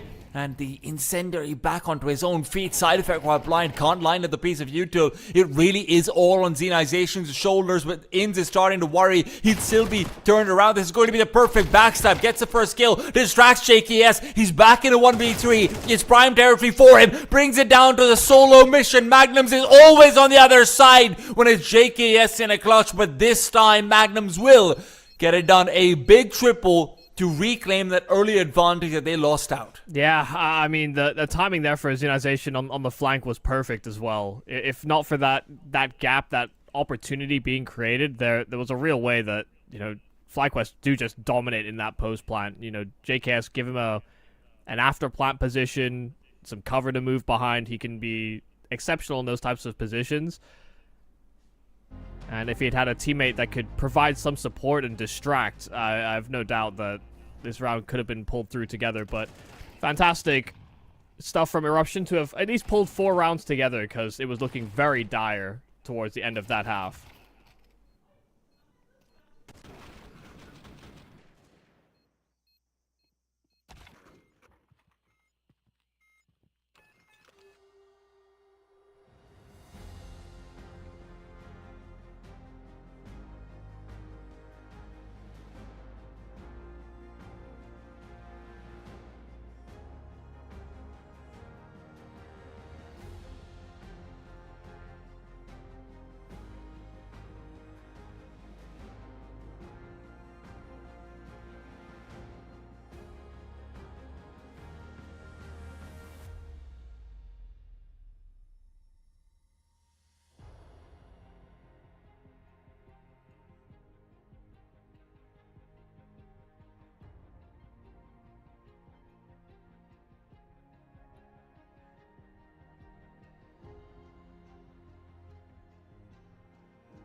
Second half begins as FlyQuest finished out the first in style, 8-4. Eruption still keep themselves in contention, though a couple of those rounds get very close, and they're still able to get the 1 versus 1s sorted. Yeah, they've got themselves at least enough wiggle room moving into the second half where this is recoverable, it is retrievable. This pistol will obviously provide a lot of support to that particular timeline, but they will feel much more confident with that 4th round under their belt. And now in this pistol, more of that slow working that they were using a lot on Dust 2. This time they've got side effect already implanted into Red Room. So they can organize a split on this B bomb site where those rotations could get cut down. Backside, able to get up ahead of the utility coming in. Fantastic first shot, but News will trade. Nedek will have to be able to compensate the problem with side effect coming in from behind. He's had a heater of a game so far, and the heat's not going off just quite yet. Dinks on Dinks, but side effect will only be able to finish off one of them. Regali left on 15 HP. The rest of Eruption will have to bring this one together. JKS speaking forward. Always a dangerous man in the late round. He's already proven that time and time again in this map alone. Regali reveals where he's coming in from. Fury's already gone. It's all fallen apart, and it's always Justin Savage. It really always is. 9th now secured for FlyQuest. Pistol round stolen away. Look at that guy, barely even smiling. He's pinpoint precise. I mean, the target acquisition, the read on all the post plant positions, his immediate headshots are, I mean, they're just coming together so nicely in every one of these moments. Every time he is still alive, the round is almost always on. 20-5. He has had a stormer on this second map. You know, Dust 2 was a very collective effort. Ancient has been fairly similar, but where Vexite has, you know, maybe struggled to get some of his output, JKS is more than compensating.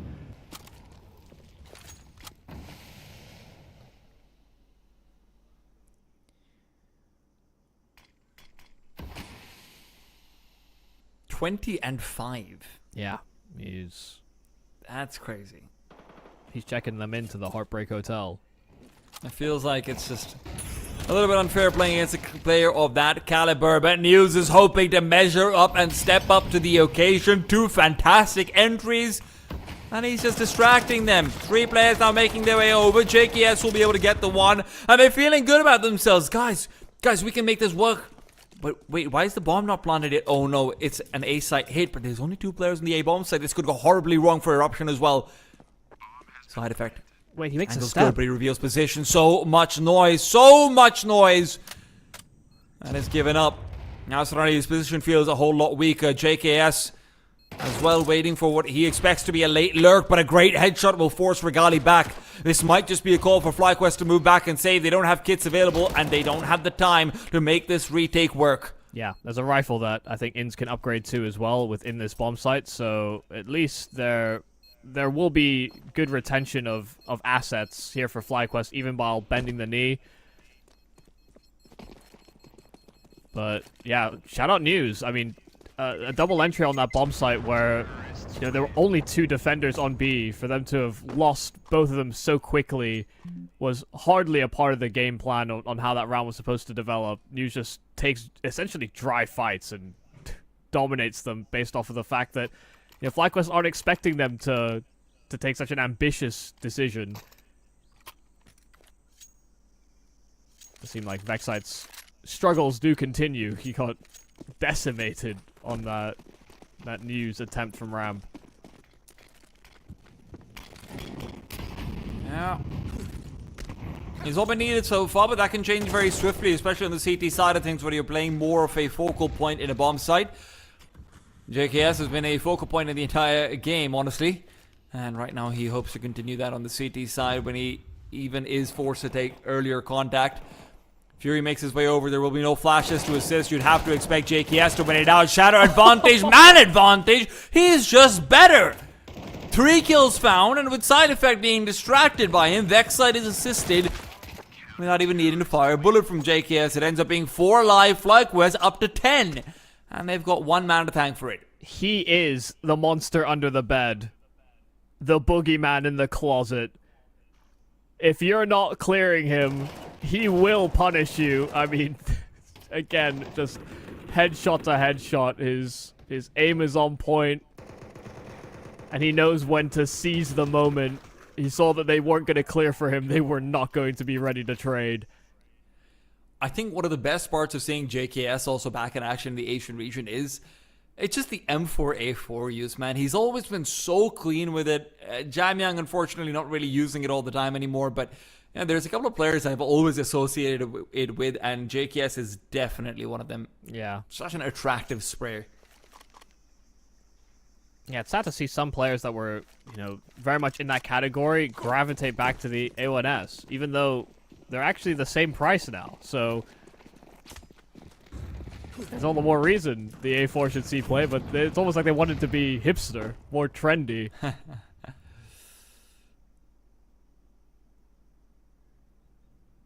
Eruption have found success in a couple of half-wives in Dustu and over here in Ancient now as well, but relying on them is going to be difficult. Vexite, mollied up, tagged down, brought down, Netic only good for 1, and Eruption, maybe you can rely on them.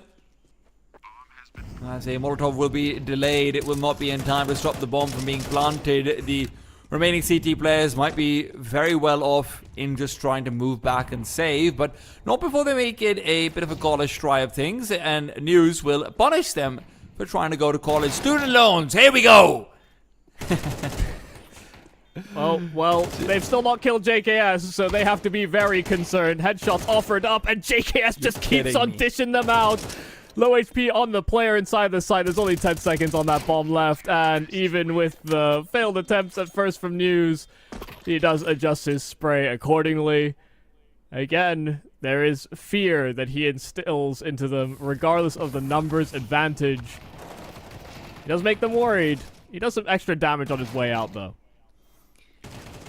Basically, for every death that JKS has had, he's had an ace. Just to put into context for people how ridiculous his performance has sort of been so far. FlyQuest would have been in slightly trickier positions if not for him.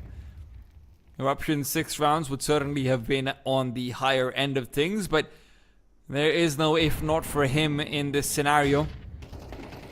Eruption have to fight the demons in front of them, and so far they haven't quite found access to holy water. Maybe Fury can be the one to bless their opportunities, as he has found his way to lurk out towards Red Room. JKS looking to clear. He's worried, but doesn't realize Fury is much shallower in his positioning. You can see he's just very aware of the possibility of that timing that could have been hit into red. And as he gets smoked, he does make some noise on his retreat, so Fury could use that as a sign to activate, but he's waiting to see his teammates actually collect themselves prepared for a hit so that he can capitalize on those rotates. Little spot check there from Netic. Identifies one over at ramp. They should be suspicious. The dink for dink is there, but Netic losing his life puts a lot more pressure here on Ins. Rotate is going to be stalled. JKS running through a Molotov, but Regalia is dealt with the lurk. So that red room access has not given them what they wanted, and the fact they've not continued progressing towards that B bomb site. FlyQuest are ahead of the curve. They've got 2 on A. Backside's also hidden away. You won't have a Molotov to be able to flush him out, so a bomb plant is going to be nearly impossible. And as they start to tap it out, Vexide spotted. Eruption have the wherewithal to make sure they're at least faking out the plant, but Vexide can just stay alive. Jakia is given the time and space to start moving in, and Regali is getting aggressive. Vexide collects on the kill that was incomplete earlier on, and with that, FlyQuest will still find 11. It really feels like that unwillingness to commit to the B bomb site even after their entry. Fury dying out in middle after waiting for so long as well. Eruption set themselves up really nicely, Michael. They just can't knock down the bowling ball. Yeah, their problem was that, they understood that once Regali got that kill, they were going to be moving into a reinforced bomb site. They hadn't gotten enough ground on B to really warrant continuing. And so they thought they were getting ahead of the rotate, Regali had already made it past and was in support of that B site, but the fact their reposition took too long. Deionization will find a good first kill. And they've always been good about this Eruption. On their force buys, they've been able to collect on an initial frag or two. Inz's grenade is not going to be opening up the bomb site too much. And now the Tech 9s are closing distance. Flash is good, but it's a bit too good. News even gets blinded out by it. Doesn't turn around in time. Otherwise, that would have been a big collection onto the boogeyman. JKS is going to stop the bomb from being planted as well. And as they're pushing through, they're hoping to find him on the reload. News is good for it, but he can't recover the weapon. No, he can. In fact, refaces, but the re-peak will not be rewarded. 3-on-3, Eruption still disadvantaged in their weaponry, but positions are good. Oh, fantastic shot from Side Effect. Might be the end of it all, and as Side Effect just has to stay alive, Regali will be forced back. Inz will be the point to re-aggress into the bomb site. Good for one, but Side Effect is going to continue on his deagle. Tear Regali! A chance that was certainly present, but not one that's collected upon. Eruption close out their 7th. Yeah, and they do so on a fairly limited buy. I mean, they're scraping together trimmings, these flashes, these smokes that allow them to crack into the site. And, the good news for them is that FlyQuest actually didn't have tons in their reserve by the time all those smokes faded. They had no blocking util, they had nothing to flush these players out. They had to rely on Eruption over-swinging, over-peaking, and even in the small moments where they did spot check a couple of these retake angles, Side Effect was hitting some lovely deagle shots. So I think without that, FlyQuest may have just overran the site itself. Even with JKS dying over it long, he seems to be the one man that can manufacture a multi-kill.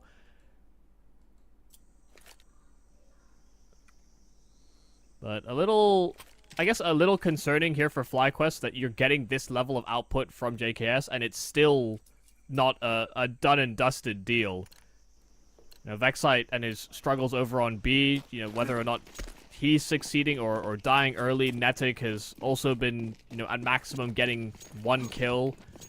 This B bomb site is seeming like a bit of a vulnerability.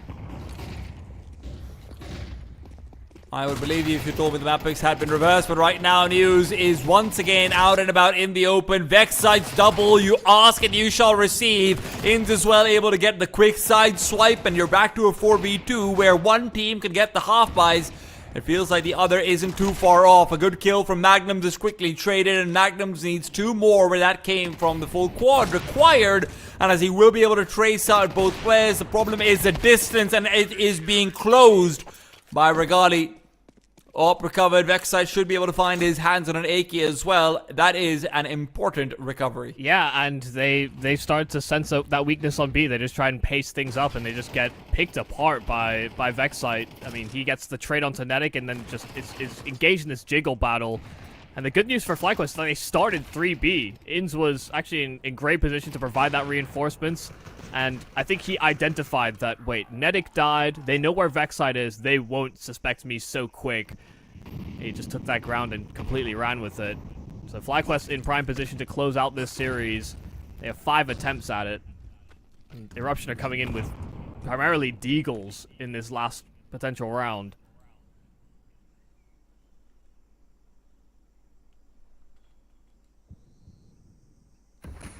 And the timing seemed kind of crazy. I wasn't sure if JKS even spotted them, but no, he just went to reinforce a claim they want to stake on A main.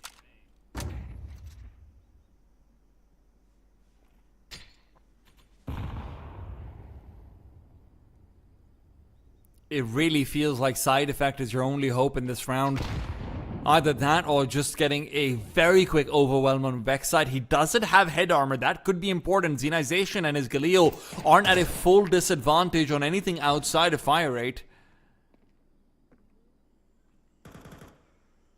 Both Vexite and Inz were unable to afford it. Oh, that's important. That's important.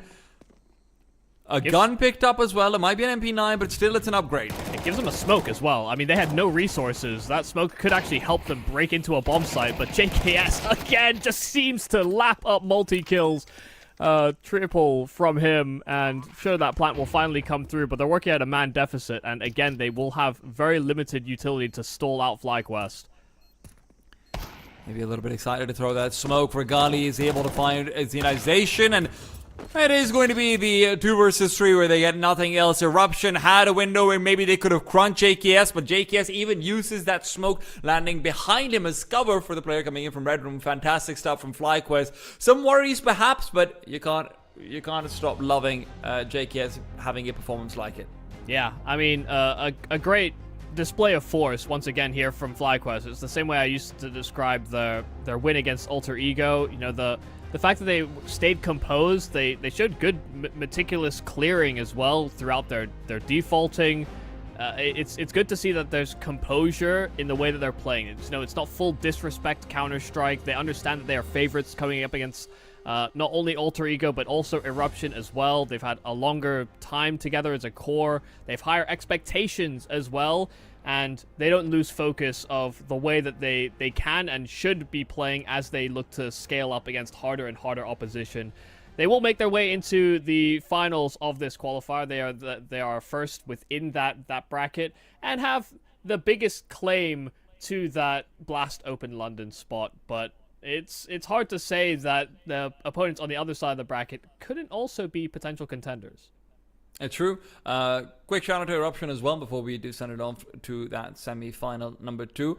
Some good stuff coming out from News. I think in that second map, Side Effect as well really did show off his chops in a few times. There's certainly promise in this team, but as seems to be the case with a lot of the up-and-coming Mongolian teams, they are still missing out on maybe just a little bit something extra. Those 3 versus 1s where it felt like JKS always had a chance, even in the 1v4s and whatnot as well.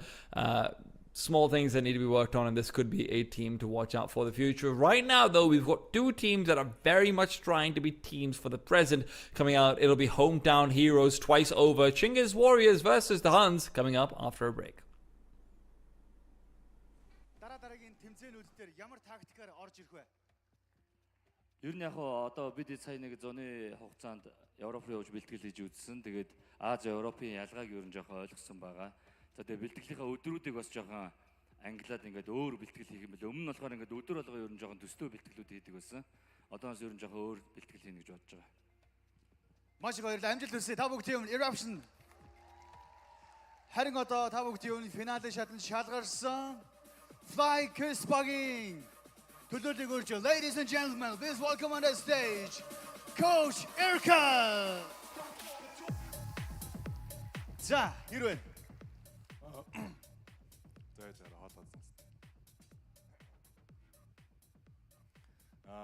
Монголд ирээд Монгол фэнүүдийнхээ өмнө тоосон ч амар гоё наа. Тэгээд би сэтгэлэн дээр байна. Аха. За, Монгол хүн яг Австралийн номер 1 багийг удирдах явах. Энд одоо хөл өмгөөр бол одоо Манчестер Ситигийн Pep Guardiola гэсэн үг. Одоо Real Madrid бол Xavi Alonso гэсэн үг. Энэ их одоо юу гэдэг өндөр хариуцлагыг үүрэх. За, нуруунд дээр үүрж явах. Мэдээж дээрэс нь энэ багийн ард Монгол коуч гэсэн нэр байн гарна. Энэ мэдрэмж яг ямар байдаг вэ? Миний хувьд болохоор би нэг карьераа Австралид эхэлжсэн болохоор ингээд яг тэр карьераа эхлүүлжсэн баг минь одоо ингээд үргэлжлэж явсараад яг энэ бүрэлдэхүүн хүн байгаа. Тийм болохоор ингээд яг тэр талаас нь би нэг амар хардгүй. Тэгээ аль болох ингээд багаа яаж хөгжүүлэх вэ? Тэгээ одоо сүүлийн үед ялангуяа ингээд онооны үед нэлээд жоохон алдагталтайгаа тэгээд одоо тэрийг нөхөх бол нэг тиймэрхүү зорилготой бол тэрэндээ фокустаад л явж байна да. Окей, нууц биш бол түрүүн тайм авсан шүү дээ, тэ? Тэр үед яг тасалжуулагч нар яг юу хэлдэг юм бэ? Зүгээр ингээ араас нь гоо за гоё шүү тайвшир гэдэг юм уу эсвэл яг нууц нарийн нэндим ярьдсан бол яг юу ярьдсан бол бид хүн сонирхолж хэлээч. Яг манай багийнхаа нэг мөнгөний үед игзэгтэй үе болцсон. Тэгээд ерөнхийдөө за нэг Б рүү 3 яваад А-гийн 2 зүгээр нэг гигэлцээд нэг өгөхгүй хүн шиг байж тэгээд тиймэрхүү юм байсан. Тэгээд Б рүү орж таарал тэгээд яг бол. Окей. За танаа багийн JKS ярилцлага авч болох уу? Болох. За тэгвэл хавтаа тийш явъя. Та бүгдийн өмнө Coach Erkas байлаа. Okay, everyone, today's superstar, celebrity, JKS. Congratulations. Okay, your first time in Mongolia. And what would you say to Mongolian fans in CS and also your own hometown fans as well? I think we have quite a few supporters here actually, which is pretty surprising considering we're playing versus Mongolian teams. So thanks guys, and yeah, it's great. Really good turnout. Okay, thank you everybody. FlyQuest-д бүгд хамтдаа дараагийн тоглолтуудаар иргэ уулзцгаая. Бүгд дахин нэг халуураад ашиглая. Blast Asia Rising Улаанбаатар тоглолтын финалын багш шалгарсан FlyQuest баг байлаа.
Зогсолт үе.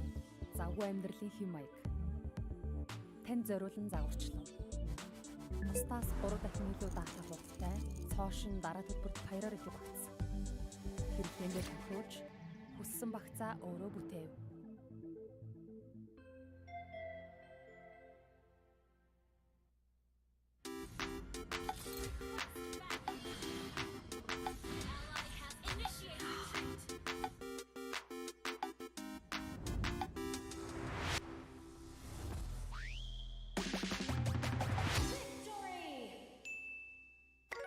Buff. More focus.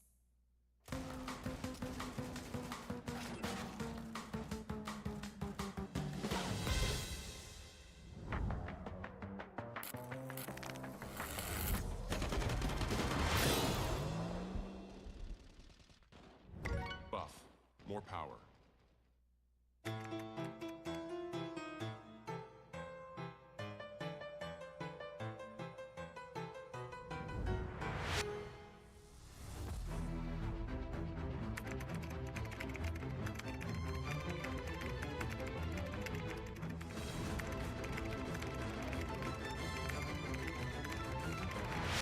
Buff, more speed.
Did you know freedom exists in a school book? Did you know madmen are running our prison within a jail, within a gale, within a white free Protestant maelstrom? Perched headlong on the edge of boredom, we're reaching for death in the end of a candle. We're trying for something that's already found.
Эрхэм өнөөлөгчтэй. Blast Asia Rising Улаанбаатар тэмцээний хагас финалийн тоглолтод та бүгдийн өмнө The HUNS esports.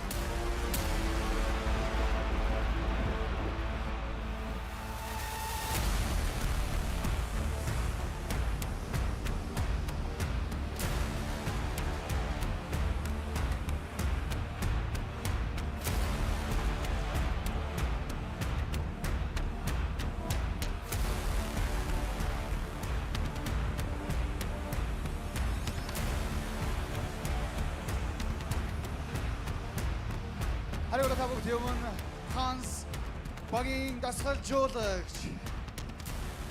카네이지 부대가우노 카네이지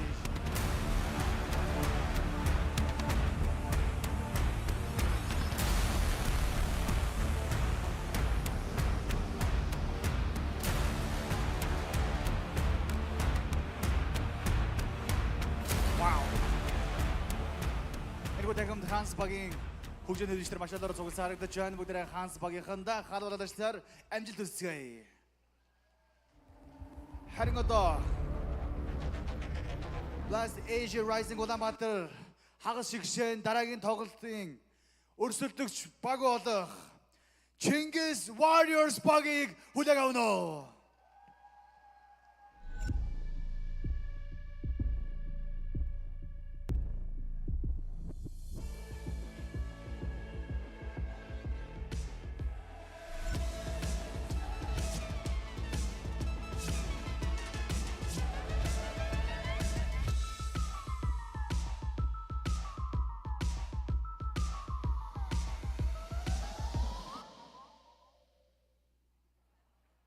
Ноён тадагтай нараа Монголын стикер гаргасан 3 дахь баг та бүгдийн өмнө Chinggis Warriors.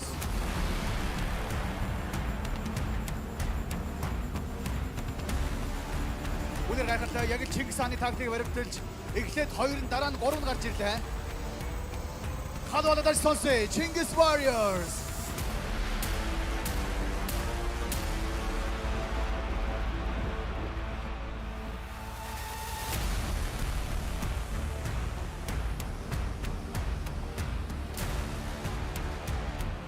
Мөнгөний багийн дасгалжуулагчаар ноён мөнх очир буюу Red Kagurж байна.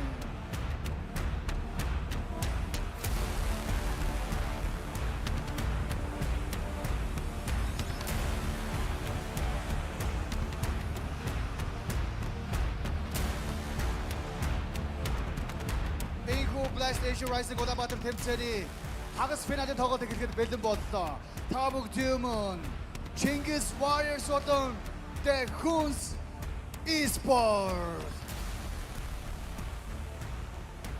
Мэдээж энэ хоёр багийн ялсан нь бид бүгдийн дөрөвний ярьсан FlyQuest финалийн тоглолтод шалгаж үлдэх юм аа. Ингээ бүгдээ хоёр багтаа халуун алаад ажилтаар амжилтыг хүсье.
Welcome back to Blast Asia Rising Ulaanbaatar. I am T-Time, joined by Michael, Yumi, Cassidy, as we continue on the journey to finding out who will represent Asia in Blast Open London later on in the year. Of course, we are down to 2 teams in the semi-finals. FlyQuest already await them after having eliminated Eruption. It's going to be a hometown heartache.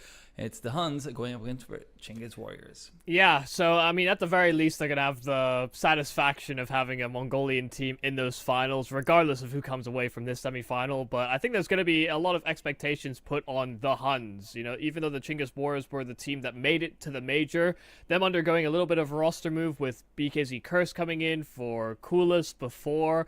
You know, definitely more stable hand in BKZ Curse, but not quite a game-changer type player, not one that often takes over a server or a map. And the HUNS have brought in some star-studded Score, who, you know, kind of found himself out of the limelight for a while, but he could definitely have the impact. Absolutely. Score feels like he's really come back into his own. It's still hard shoes to fill with Yami moving out of the lineup, but it did feel like that previous lineup was coming to hit a brick wall again and again and again and again, if I'm being very frank with you, Michael. They weren't having a good time of things towards the end of the season. It even felt like their elimination from the MRQ to God's Reign was where maybe things started to go wrong, and they never stopped going wrong ever since. The question is, can this be a turning point at the start of the season? Can they make their way over to Blast Open London? Or at the very least, the grand finals, it has to be by eliminating Chinggis Warriors, and that's no easy feat. Yeah, no, I mean, the Chinggis Warriors are definitely a hard team to put down, and especially if they have pieces like Controllers, who has really been stepping up in the, I guess, tumultuous period with them, you know, going through that transition with BKZ Cursed. Controllers has been the multi-killing machine. He's often in the right spots at the right times. When he's having a good game, it does seem to rise the tide for the rest of the ships on the squad. So he is going to be my most important piece for the Chinggis Warriors if they are to succeed here. I think I would actually say that the HUNS are starting to turn that corner with the type of production they can get out of the many pieces that can perform. I just think they have a higher caliber overall than the Chinggis Warriors, but you know, that MRQ run was definitely something that was sort of like lightning in the bottle, and I can only hope that they can capture a fraction of that in their emergence with BKZ Curse now on that AWP. I think one of the interesting things over here as well for me is going to be just the matchup for Zeralt and how he actually does. Because Zeralt's been a player who has started to take them back foot more and more so. I've always been a fan ever since he was on the Chinggis Warriors. Funnily enough, it felt like he was going to be one of those players for the future. It was him and News doing a lot of the heavy lifting back in Chinggis Warriors. News now, of course, on Eruption. And as we've already mentioned, Zeralt coming out to the HUNS.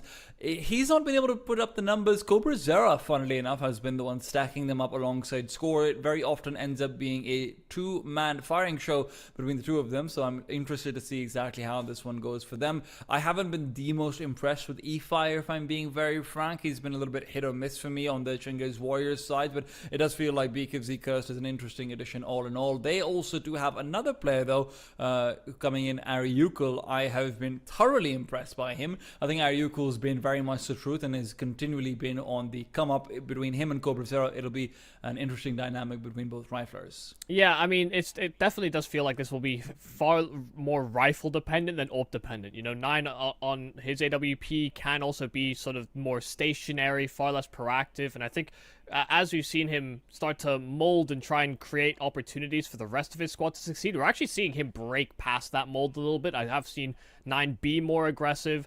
I just don't know if there's going to be that comparison to draw for BKZ Cursed, who has been more of a stationary, more positional-based AWPer in teams of old.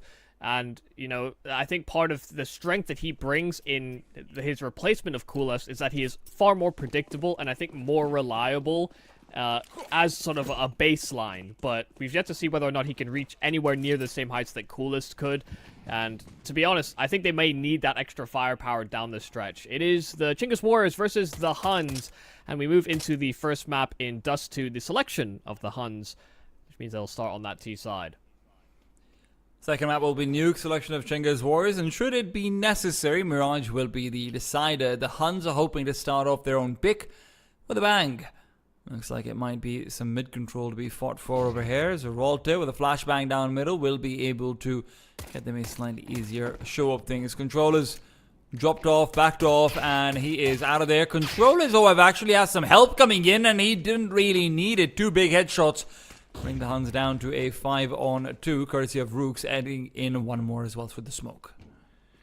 Isolated players, 9 is down, and Ariukul is going to be handed this round on a silver platter. All he has to do is just close, and close he does. Zeralt, however, does have the bomb, so maybe it's not closed quite yet. E-Fire missing on the timing. Zeralt has been spotted now. The swings will start to come through. Rooks has been dinked over here as well. Flashes overhead. Zeralt just looking for damage, looking for a couple more kills and seeing what he can get. And unfortunately for him, it does feel like his chances in this will be incredibly limited. BKZ Curse giving him an opportunity to pop ahead, but swinging out of the tree, Rooks will shut him down. Yeah, I mean, really nice stuff there from controllers. First off, getting a grip of the situation, understanding that flash from middle, the smoke to B, he understood exactly what was coming his way, and he did have the benefit of having a teammate get a kill through the smoke as well, but if it not for his initial stopping power, it would have been far more difficult for Ariukul to get much success on that B-bomb site. You know, the HUNS didn't really want to just go full brazen through on that mid-B commitment when they'd lost so much of their pack already. And there wasn't really much of a fighting chance. So an opening pistol and an opening kill as well in the second versus the HUNS force buy.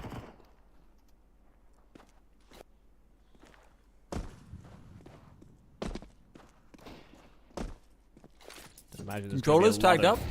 Ground to gain, though, I think is the major problem. The tag will help, but only if they can properly convert on it. Always a big if. Because the curse out of the middle has to be careful. Taking a 2-on-1 is never fun, even if you have the weapon advantage. This brings the HUNS back into even as far as the numbers are concerned, but the problem will be the same as it was when they started the round. Weapons are not going to be favoring them in the slightest. 9 exploring possibilities in middle while the rest of his teammates hope for aggression in for short. The flashbang will maybe give them hope, but that hope is gone. And E5 coming in with a backstab. 9 give it a chance, and this could be it. Rooks is caught off on the side as well, and that's an M4 recoverable. 3 versus 2. Controllers might have himself a smoke and a kit, but will it matter?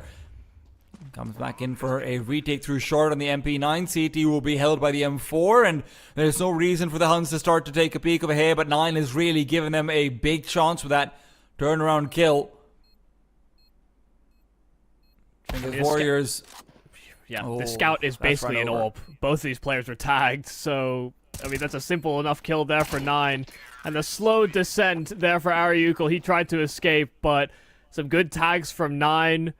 A fantastic flick back on E-Fire, who caught him completely off guard, but that had to be the kill that almost certainly swung the round. Sure, they lost control of the site itself, but E-Fire should have put them on a timer, and instead he gave them a massive lifeline back into the round. That's an inexcusable whiff. Not at all an option for a match as high stakes as this one. I mean, it wasn't even just that he missed like every bullet. You know, it wasn't just that he whiffed a little bit. It was not good. Chinggis Warriors are hoping to be able to answer back with a little bit of punishment of their own. I will say, if this is the 9 that we're getting to see in terms of just pure accuracy, I am very excited. Because he cursed out in the middle, taking that scout battle, but now that he knows there's multiple players here, he might think twice about it. Flashes through as the T side continues to just try and push him back, set up for an A site finish, from what it seems like. I think it's definitely something I've seen more in-game leaders embrace as well. The idea, you know, sometimes your young stars or, you know, your aggressive riflers, sometimes all they want to do is just continuously swing things. And if you try and put them in a box and play contained and very reserved, you just don't get the same output from them in stretched out games. I do like that, you know, these veterans are starting to almost make the boneheaded play first so that there can be an aggressive rifler right behind that is then set up better for success. E-Fire is trying to get up to the same tricks, and unfortunately he's been given the exact same reward. Smokes down to try and descend. BKZ Curse unable to prevent that descent, and with the score having the position he does, it does feel like round should be pretty much over. BKZ Curse continues to be forced back. Score able to turn back and find Rooks in that push. Chinggis Warriors are going to try and save these last two weapons. It doesn't feel like they're in a position to even contest for kills. Yeah, I mean, not a lot to really say wrong about how the Huns approached that one. Used all their util for that exec, got the opener they wanted to, drop spawn, created multiple attack avenues to contest for long. And the Chinggis Warriors never felt like they had really fair fights coming their way. But you get their hands on an SMG at the very least. A little high-low setup on the exit. And these exit kills do stack up. They do matter. Especially with the recent changes to the economy, $50 for every kill that you get. Yeah. I do think one of the things that was maybe a little bit overblown about that economy change was just about how much you can do on like half fights and things like that. It feels like so much of the extra money you're getting is just in the rounds you're winning as a CT side, which is just as important, if not more so. Yeah, it's also just the idea that, this is $50 that's distributed amongst the whole team. On top of the kill bonus that the individual gets. So the kill ramifications are actually quite large, but I do agree, I think the implications are far more important for the rounds you win in terms of stacking cash.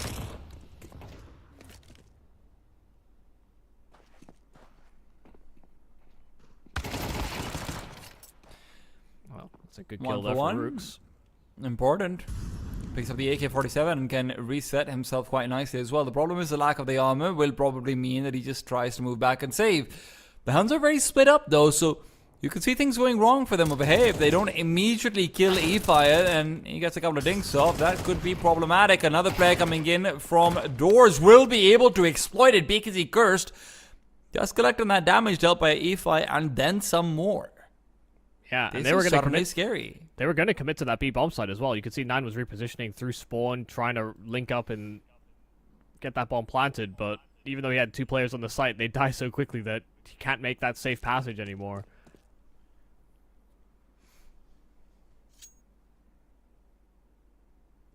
Seems like the Chinggis Warriors have a pretty good read on the situation as well. I mean, fast responsing position and because he cursed, it's just about whether or not Rooks can get that info and relay that over so that support arrives in time.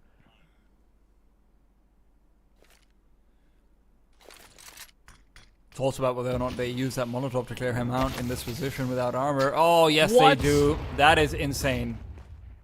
They killed him with the impact. Yeah. Thing must have been within... He had HP, right? Must have been with a grenade as well?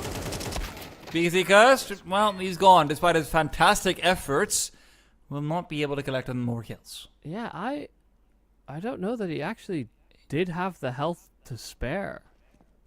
Right, let's see if we can catch it on the replay. I love custom HUDs, but this is one of those things where I can get confused sometimes. Yeah, no, I mean...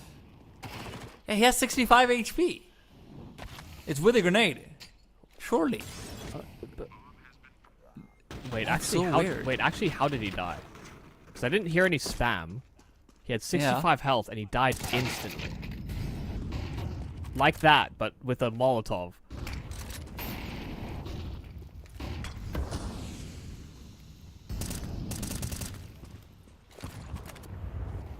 Well, I'm happy to take that entry, and you can see the Chinggis Warriors are very fleet-footed to try and reinforce that B bomb site, knowing that one died on the cross in the early journey, because he cursed past the smoke on the mid B, catching the bomb and dropping it. Zeralt might be caught out over here as well. He is already low on HP, and with the TZ split as they are, that one loss suddenly starts to sting a lot more. Opportunity given up, and because he cursed will take advantage of it. What is happening? Zeralt is just close to the doors. His teammates are wide swinging, and it's so late on the swing there for Zeralt. He was the lowest health. He knew there was an ult around the corner, but he has recovered with a couple of kills. It's a triple from him, and wait. Yeah, the kill back there from Bartak. There was a real chance to make that one work, but it was a slow roller. And definitely some questionable fights to be giving BKZ Curse. I mean, he hits some fantastic shots, but should he be given so many opportunities? Probably not.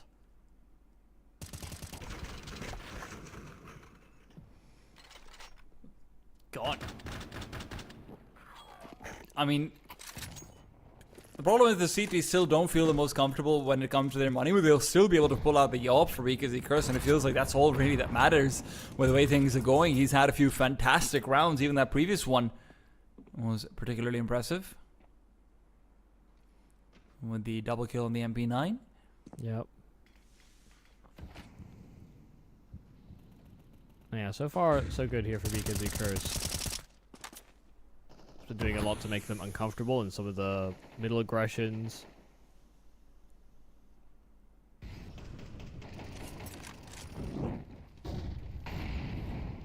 Good timing on the incendiary. BKZ Curse had just tucked himself away.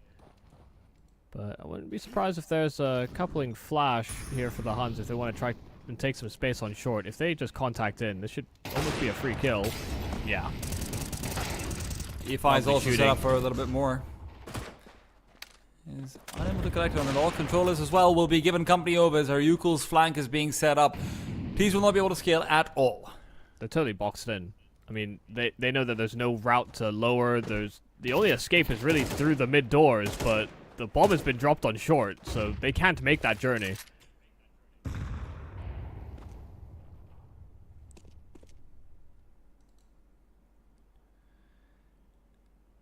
And Asri with a fantastic shot at a BKZ Curse, and Zeralt has not been the one to be missing any of these so far, and he doesn't overhit either.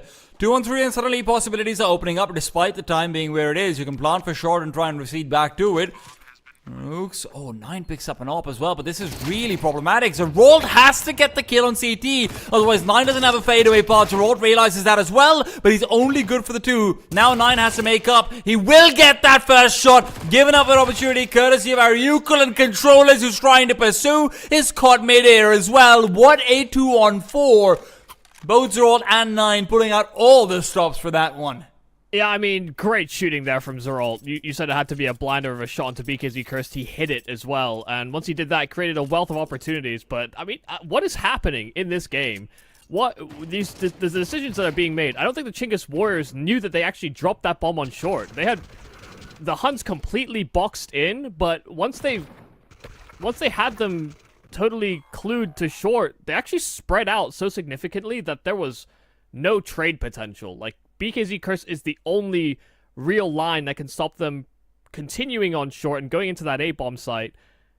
And the whole time, I'm just wondering, why have they given up that much space when they have the key area of the map completely locked down? It's a little perplexing. And then even what happens, you know, Zeralt does a great job fighting from the bomb site, gets a kill into spawn, 9 dropping, and then Zeralt is just kind of slow to recognize that they could actually be pressuring him from short. Neither team looked like they were comfortable in that round. And for Chinggis Warriors, at the very least, you can say, hey, maybe it's just the jitters and the stage nerves where they're saying, hey, it's okay, we don't care about the bomb, it's 4-on-2, just play spots, right? Sometimes teams can get caught up in that. Yeah.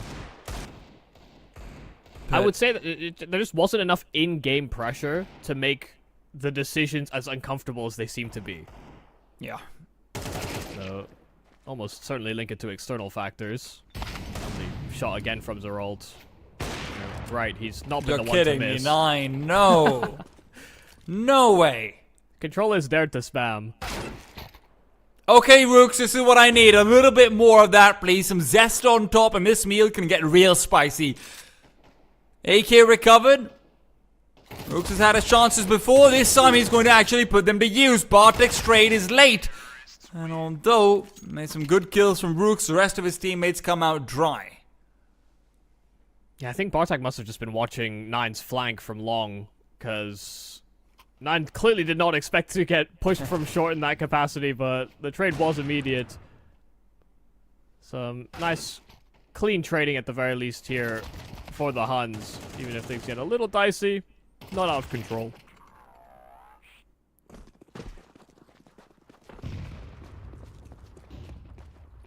It looks like a push to come through from Chinggis Warriors as well. Rooks is trying to get aggressive, has moved past all the initial utility and scores secondary op. Is not going to find anything but 3 damage from that quickly extinguished Molotov.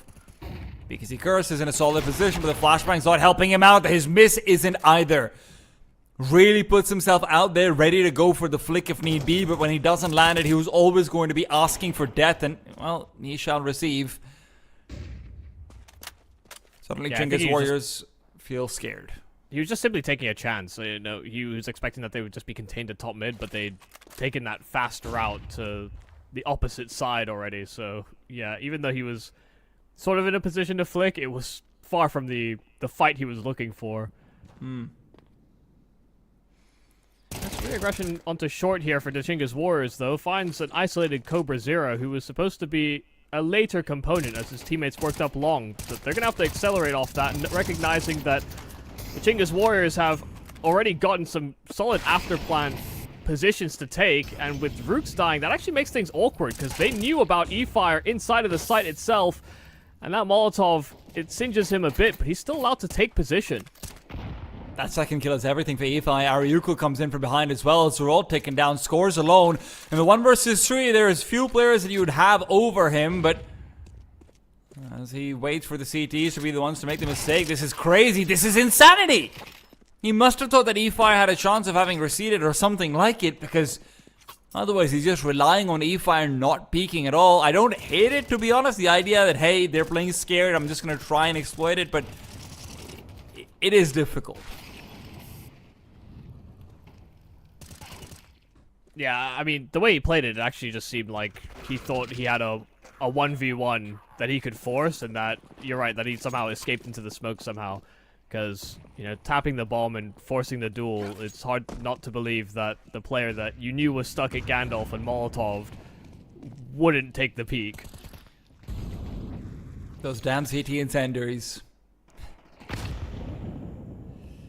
And now, HUNS have had their money pushed into a corner. And that doesn't mean they can't fight back. Remember what they say about cornered animals, and Cobra Zera is really hoping that he can bring out that animal instinct in him. 3-5 so far is not the ideal start, but that's not to say he can't accelerate. A dangerous player, one for the future, but he's hoping that his future is now.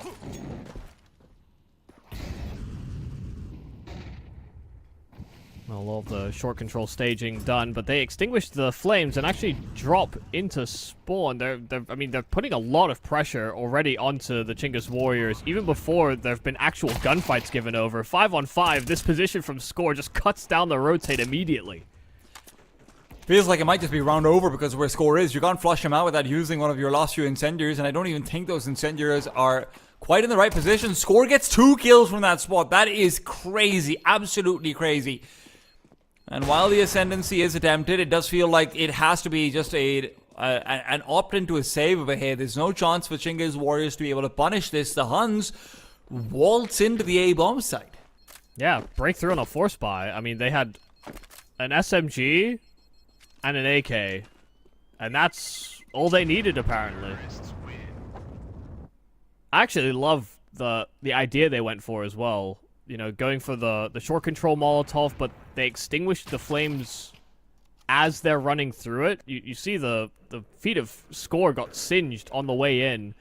And from BKZ Kursk's perspective, he's thinking he has like 1 or 2 more seconds before he has to worry about players emerging. You know, expecting maybe some a staggered nature to the attack, but the HUNS went so up-tempo, it catches them completely out of position.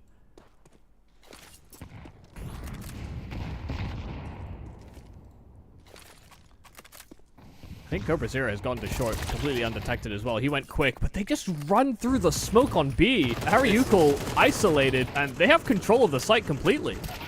This is getting a little bit unreal right now. The HUNS are simply exploiting Chinggis Warriors, and Cobra Zera is happy to add to that exploitation. Fantastic flick from BKZ Curse. It's one for the highlight reels, but try and crop out the scoreboard while you're at it, because it's going to be reading 3-7. Cobra Zera, in his attempt to punish, will lose his life, and sure, that's an extra few bucks for the CTs, but the HUNS are A-okay with delivering that away. Yeah, I mean, it's actually kind of staggering how quickly they've been able to win these past couple of rounds. One off a force buy. Ugh. They find BKZ Cursed's AWP as well.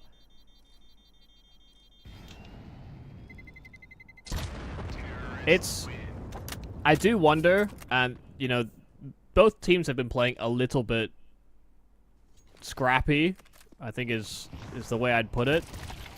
And just by taking this massive risk, I wonder if the HUNS are just capitalizing on the game just not being of a cleanly nature, but them being close enough together and going for these bursts, and just running on off-tempo plays that they're hoping to really make the Chinggis Warriors uncomfortable, because in back-to-back rounds, they've played on a timing that would be fairly non-traditional, you know, fairly high risk, and both have ended up in rewards.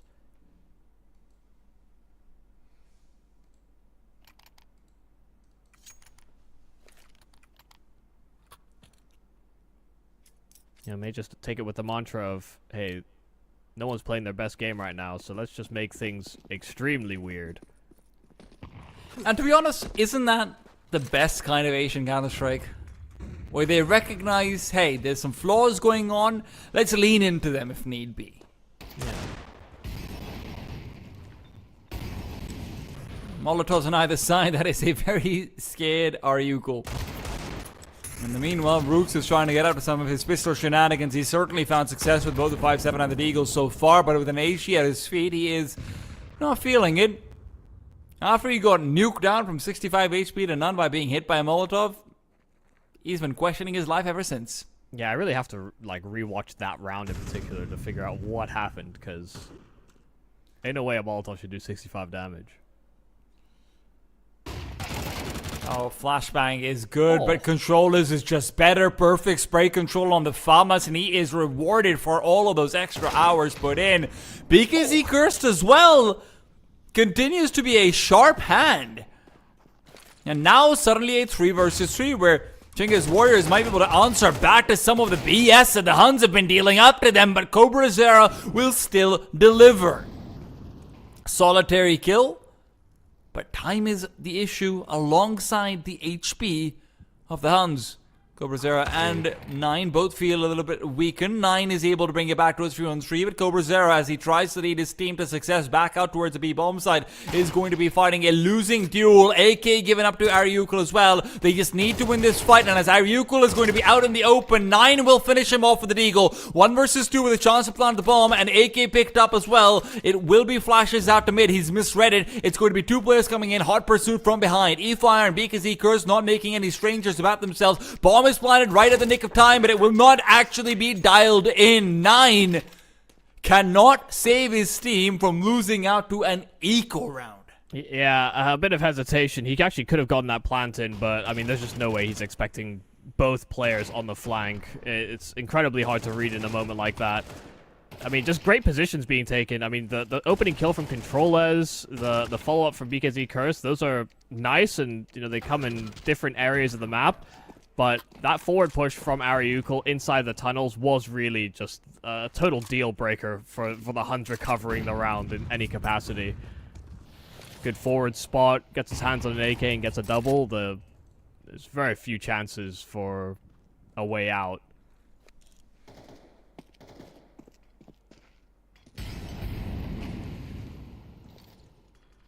The Smoke Molly Parade to claim out in middle. 9 will lose out the duel versus BKZ Curse, but he doesn't lose his life for it.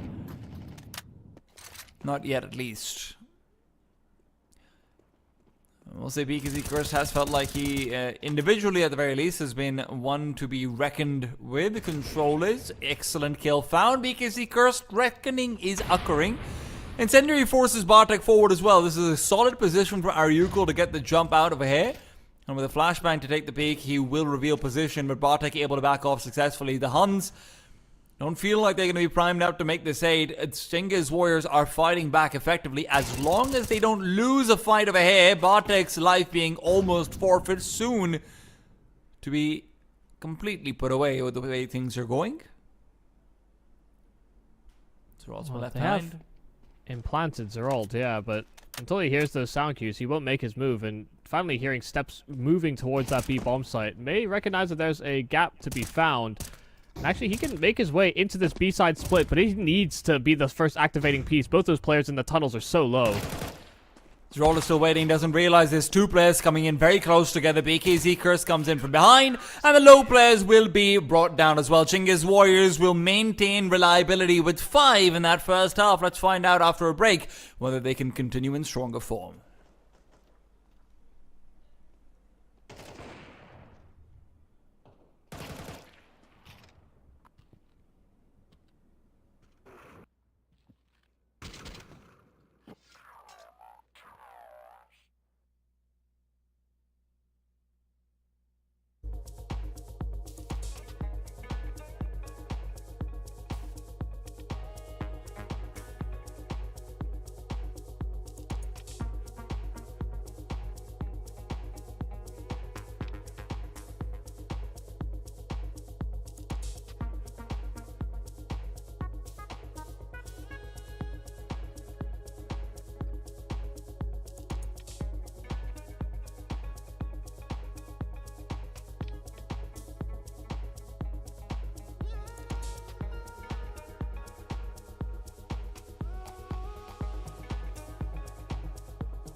Seven to 5, the Huns take the lead, of course, but that's not to say Chinggis Warriors didn't come back without a fight. It was a solid equal-round victory, in fact, which spurs them on, and the question is, can they use that momentum going into the second half? Mine is waiting to interrupt a bit of utility. Scores already moved past the other bits and bobs, and Chinggis Warriors might not be ready for what's coming for them. The Huns as well, unprepared for this B-side hit. A quick recession from mid is not going to be doing much of a difference when it comes to retaking this B-bomb site. 9 is up close and personal, looking for a few duels, unable to connect. You still see Score on the map. He's still waiting for that flank to be coming in. Controllers now commits to that very flank, and he comes in for a mid-fight. That mid-fight lost not just once, but twice over. Fantastic swings from Chinggis Warriors, as a very well-prepared pistol round will catch the Huns with their pants down. Yeah, I mean, there's very little ways that this can go wrong from here. Score does have a kit and armor, though, and if he hits a nice shot, he could certainly find a way in, but yeah, just not connecting. And eventually swarmed I mean, a great opening kill over towards B, but once they had the activation of the controller's flank, they were ready to spring to action very rapidly. You can see them showing some urgency running through those doors, and it's E-Fire that, you know, combined to create that pincer maneuver. And ended up with the 3K on the round. So, a nice pistol to win, one that will help close the gap, but the force buy from the HUNS is not one to be underestimated. Especially with 9 at the helm of the scout.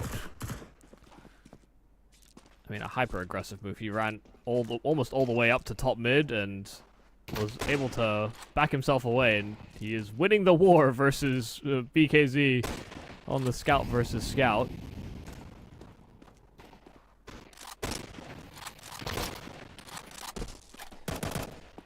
Well, might be winning the battle. The war still feels like it hasn't really begun. A little bit of standing around and waiting and hoping that maybe someone's going to call them back.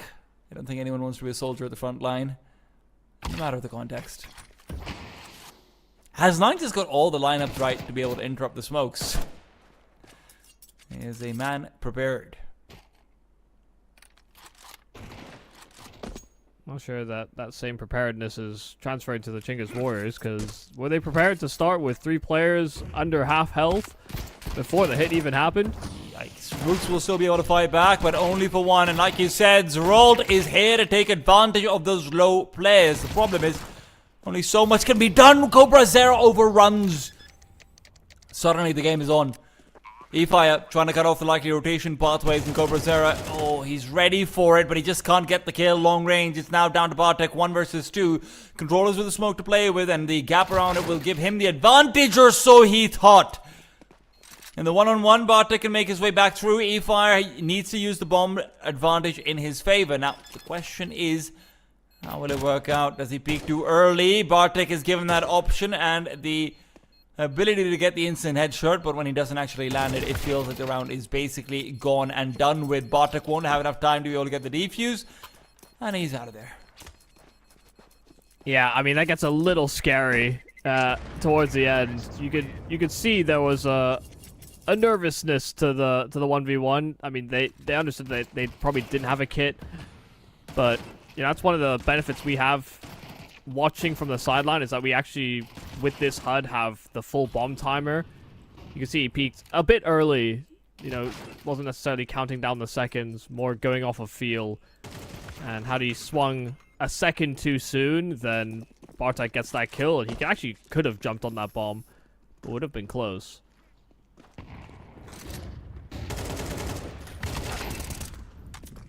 Well, score. That's the kind of start that you can really live with, and Zeralt is hoping to make it even better. The smoke in is not really helping, though. He thought he had an advantage with that one. Turns out E-Fire is completely ready. Yeah, I mean, definitely an overcommitment there from controllers, but it's made up for the fact that Zeralt tried to make use of that early pick at long to gain some extra space to no avail. So being able to keep things even is certainly nice, especially when they've now recognized that this force buy from the HUNS has come through. Smoke on short is doing very little to deter Rooks, who continues creeping further and further forward, but he's now been spotted and now had to deal with 2 players rather than 1. That's really threatening suddenly. Trying to end up on the B-bomb site in an attempt to avoid the rifles is certainly a fine plan, but you are going to see fastest rotations coming out from 9. That's why Cobra Zero is trying to play a solid point of first contact. What a contact it is as well. Stays alive after that kill. BKZ Curse gives him another chance. Even manages to land a bullet to his teammate's bum while he's at it, but 3-on-2, you couldn't ask for a better opportunity than this for the HUNS. Out and about, 9 is too early. Loses his life when his teammates aren't even in position to try and capitalize on that early aggression. BKZ Curse to spot it out. He's expecting a player to be coming out from middle, and he's right about it, but the time is not ideal for the HUNS. From this point onwards, it might just be a matter of containment. When they lose Bartek, it's score in a 1 versus 2. Flashes galore. He's been forced backwards, and these T-side players are more than happy to go down with the ship if need be.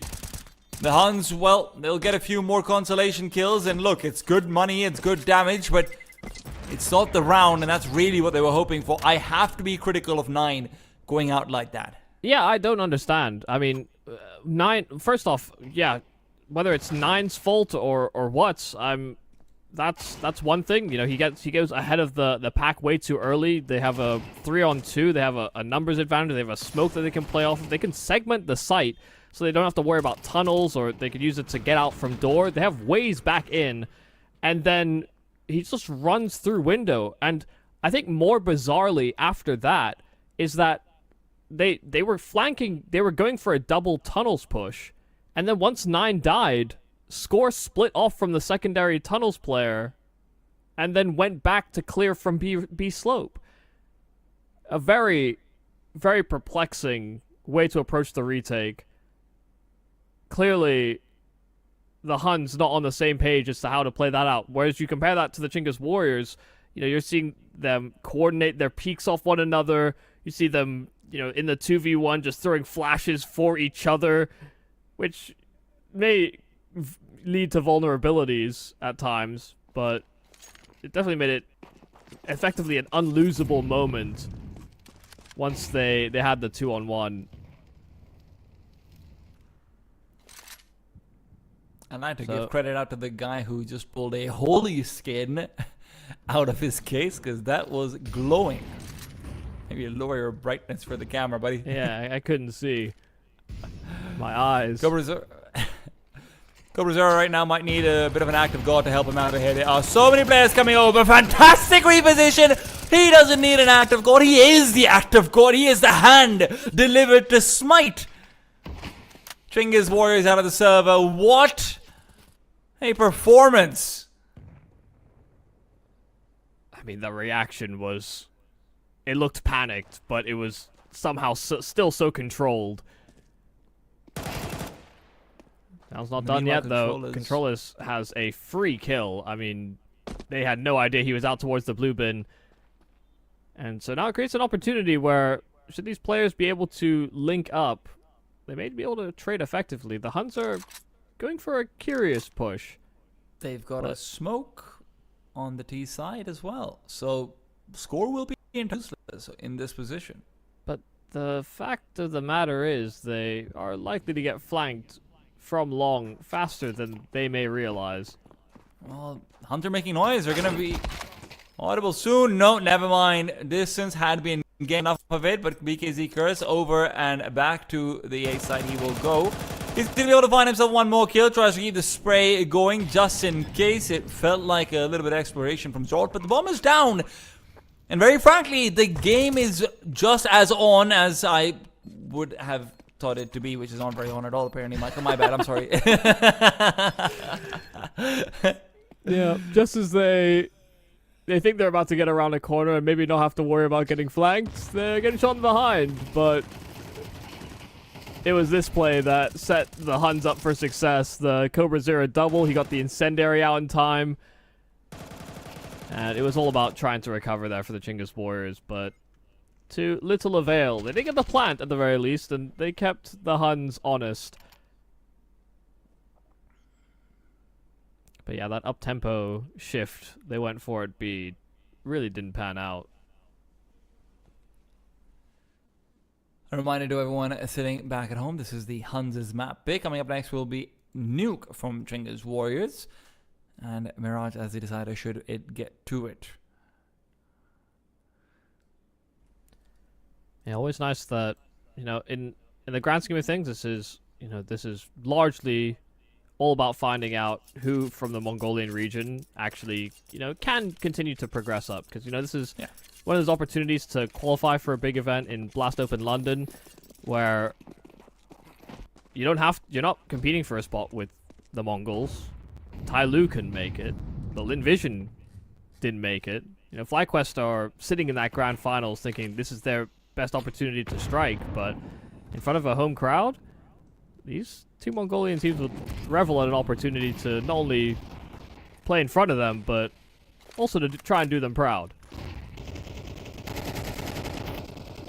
Flash in from 9 is not going to be helping him too much. Rooks is hoping to get up to some pistol shenanigans, and as good as the angle was for him from the CT side, it hasn't quite worked out as well flipped. Even then, you can't forget with Ariuko's early kill in the round, it is a even state. No Molotovs to flush 9 from his position. Chinggis Warriors and their force line is certainly going to be missing some bells and whistles.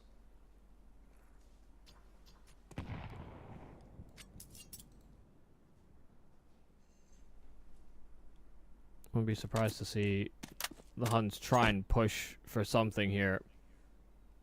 You know, sitting around and waiting for the action to come to you on Dusk can sometimes just feel like the wrong decision. But 9 does have an incendiary that he could block the Chinggis Warriors with if he gets it out in time.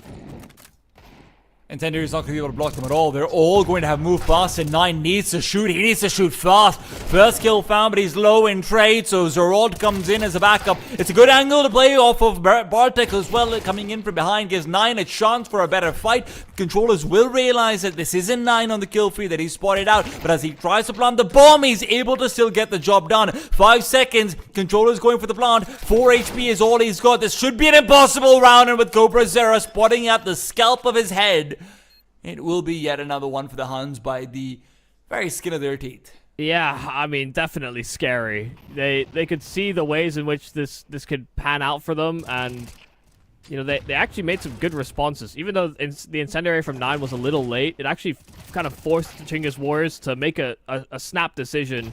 Do they continue past it, or do they split up their attack? And they opted to continue progressing into the bomb site. Once they were in that spot, they were very much contained. They had to worry about the rotate from spawn, as well as the reinforcements from long to help 9 on the slope. And, you know, the Huns were just able to swarm back in on time. 9, great opener as well. Picks up that ult and immediately deals with controllers. This is a half investment with mainly just Deegs and armor. The 9 has hit 2 shots so far in this ult. Will not convert into 2 kills. Making use of that extra distance. That's a very ambitious spray. I didn't actually even realize the controllers had brought an AK into the round. He died so quickly. Well, now Rooks has brought the AK into the round, and Zrolt is in a solid position to play off of the AWP. This is fantastic stuff. Knife out inside the smoke is a little bit questionable, but when you've got 9 to back you up, big brother 9, you can have some fun, get those dentures out. He wasn't even High out fives of ammo. all around. He wasn't even out of ammo. Yeah, but he was out of time. He was out of time for these noobs in the server. Ugh. He had 4 bullets and there was one man running through a smoke at him. He did not need to pull it. He was looking for the AK that was on the floor.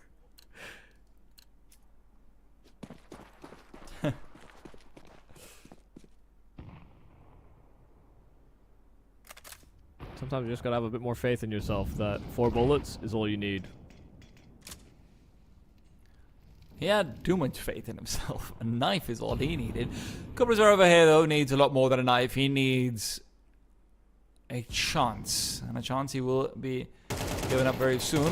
Flashbang will pop out late, but he's still good for the kill before it blooms. Now, score is not in the best of positions, but by dropping the bomb in a very awkward spot, he does buy time. A flash overhead as he looks to peek out with it. That's too much to ask for. BKZ Curse reminds him to be humble in his desires. You still have to be worried about controllers. All in the meanwhile, he's waiting to see what the ideal flanking position would be. And while the bomb is going to be planted straightforward, easy peasy, controllers is still yet to reveal.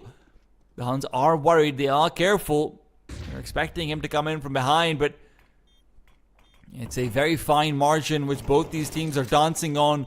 The Huns will turn it into a 2 versus 2 for the bomb site itself. A good incendiary to force BKZ cursed out. The Singe audible might not have been heard though, and as the Rot is trying to make his way into the site, it's Rooks to be the difference maker. Bartek now makes his way over as well, and 9 alone is the one to get the kills. Deagle headshot, 1 is found. Can they be more? Yes, they can be. 9 does it all. 3 big kills. The captain is in the house. M-Bank Arena feeling good, looking good, and 9 reminding them he's the one who made the major. He is just so good on the Deagle. I mean, if you look at earlier in the year, the highlight versus Spirit, you saw there was even a sign in the audience that there was a lot of love for the 9 Deag, and sure enough, in the clutch, he does not miss a beat.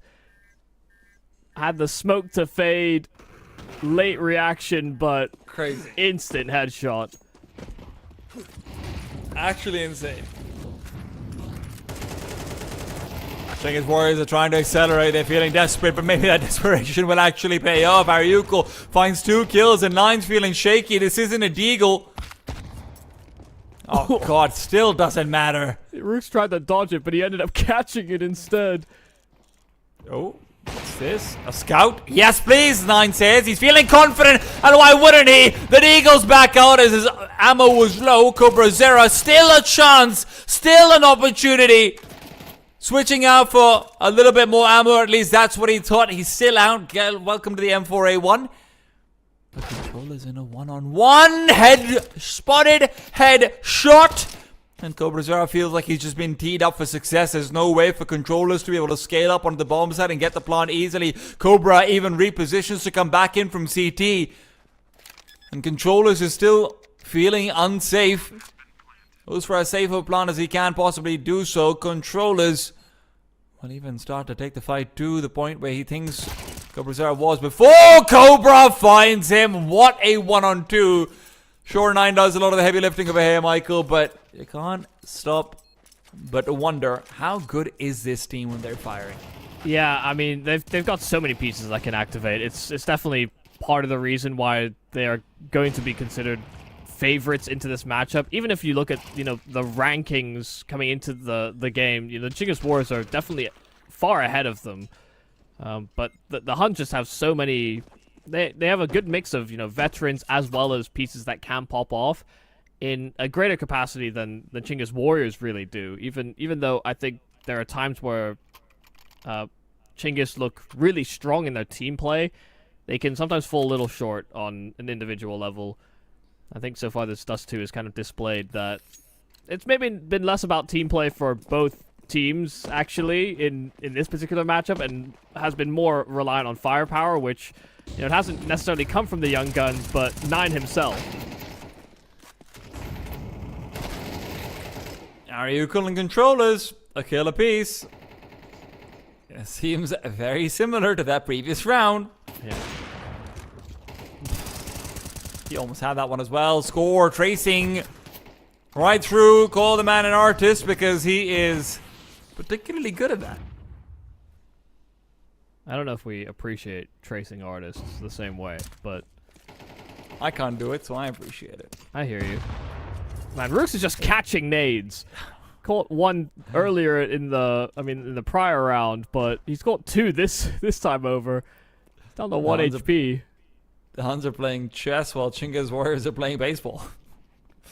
That's not a great smoke, but 9 had a chance to try and exploit it. He does miss it out a little bit. Deep nades, and Rooks is the one to fall to it. Of course he is. Cobra. What's another 1v2 between friends? It's hard. That's what it is. Oh my god, he just gets another one for free, and as E-Fire is trying to spam him right back, the A4 will not shy away from the battle of the spams. There's HE grenade as well, catching E-Fire, keeping him humble. And another Molotov in the back. E-Fire out of position, forced into a much wider angle, and Cobra just does it again and again. 12 will turn to 13. The HUNS will take map number 1, and what a performance coming through from the lot of them. Fantastic stuff, Michael. Yeah, I mean, great stuff. And Cobra Zero back-to-back 1v2s. You can see that the HUNS are starting to warm up. And it took them a little bit, but individually, they are hitting a lot of their marks. Well, let's see whether they can continue to do so going into their opponent's map pick as well. Coming up next, it will be Nuke from Chinggis Warriors. Will it go to 3, or are the HUNS here to stomp down on the enemy's throats? Let's find out after a break.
Alright then, ladies and gentlemen, welcome back to Chinggis Warriors and their map pick new, because you can just see the knife round just happened. I won't lie to you, Michael, I don't look at who wins knife rounds. I assume that in map number 2 you're just going to be starting on the T side if you picked it. So based on that assumption, Chinggis Warriors might be starting off on the T side.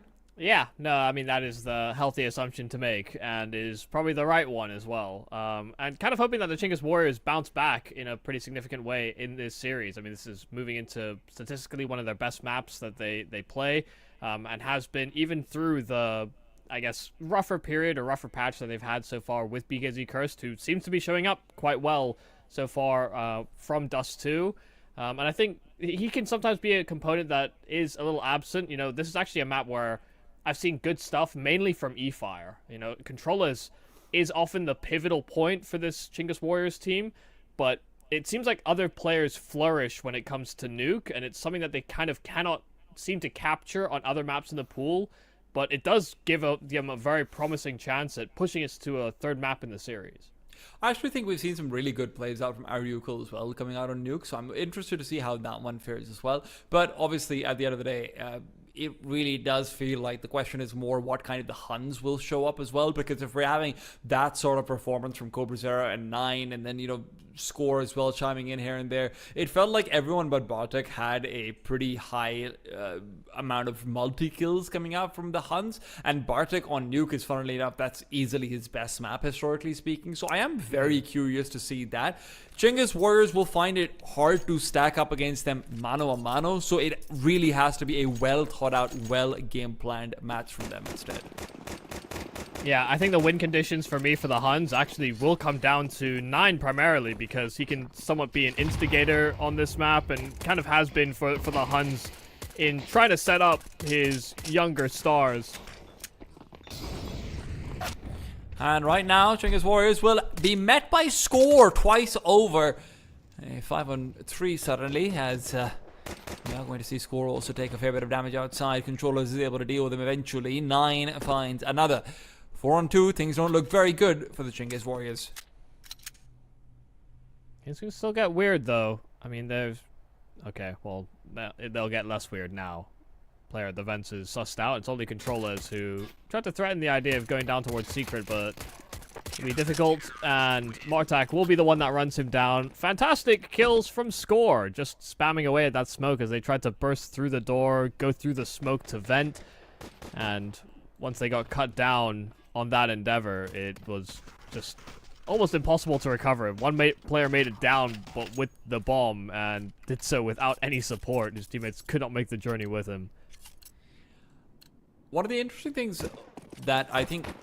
Actually, I'll wait for the anti-eco if there is one to talk about that, because we do actually have a Tech 9 purchase coming out from the Chinggis Warriors. They still want to try and hard commit into this one, not let the HUNS get away with the pistol round success all too easily. And to be fair to them, they have had some success on the ecos and the half-flies. In Dust 2, a lot of their cosmetic comeback was spurred on by an eco round win, in fact. We'll wait to see. Turning into 2 is never fun, especially when Score is one of them. 4 kills for Score, as he has really gotten off to a good start, Michael. Yeah, I mean, a lovely back-to-back setup inside of main, as they tried to run through door and burst out hut. You know, one player is focused on that, while the other in Score is dealing with the players trying to wrap in from that main side. And you can see Cobra providing some support to door, but then also dealing with the hut players. It's just, there was a lot of players that could quickly react to that bursting play there from the Chinggis Warriors.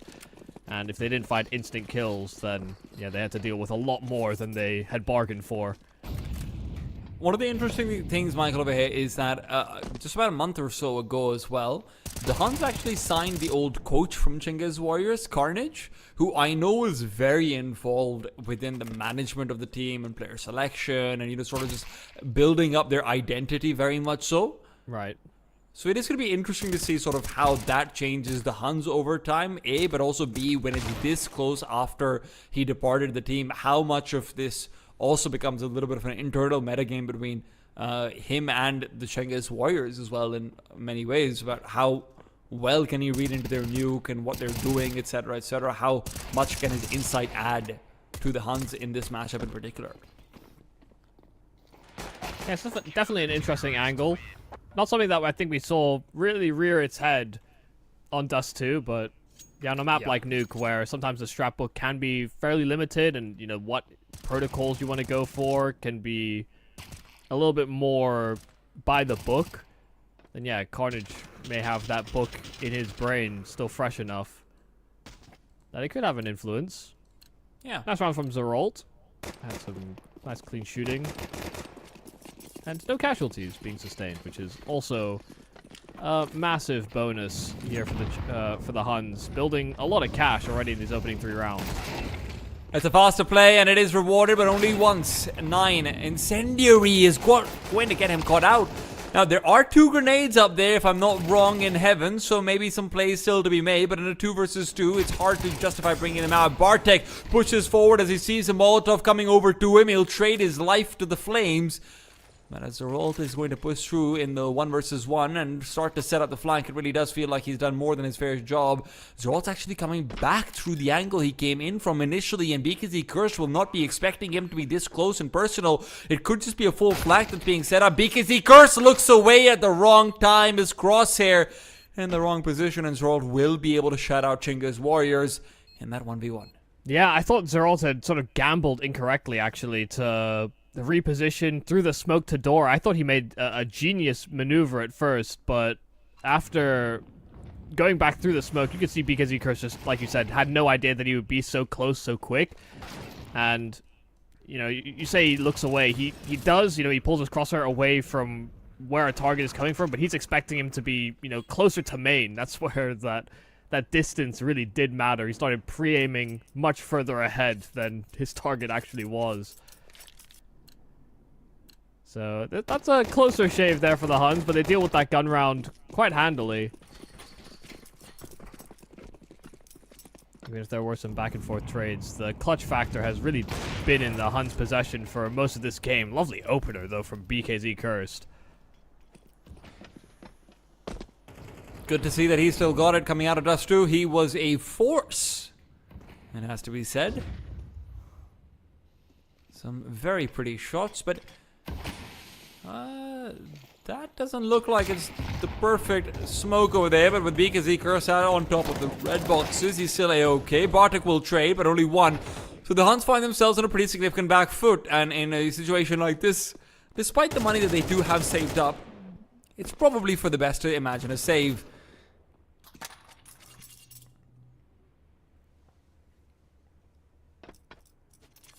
Fairly dependent on whether Cobra Zero can get ahead of the play or not, because they're actually continuing down towards B, and if Cobra puts himself in a good position, then there's a real chance, but now with that kill to main, they could just go the other way. Not even necessary. Round is closed by E-Fire. Just a slew of kills coming from the duels outside. The opener with the ult, but also these imperfect smokes that the Huns tried to find picks around. It's ended up working against them.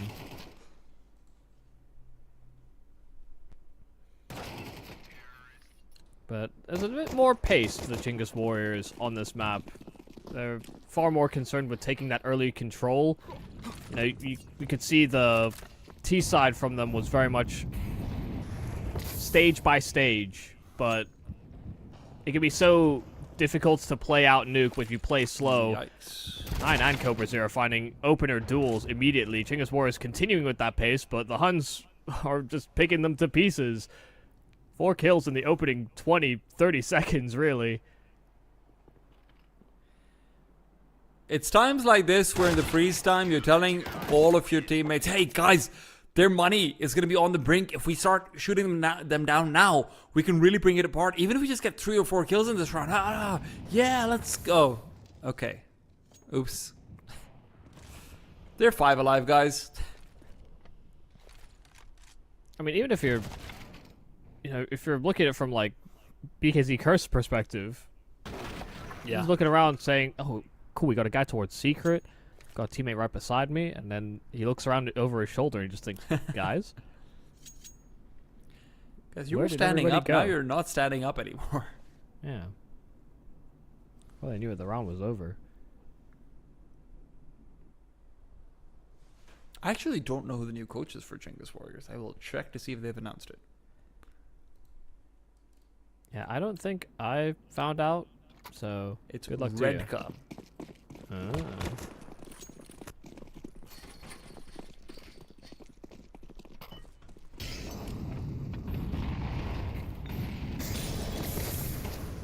Well,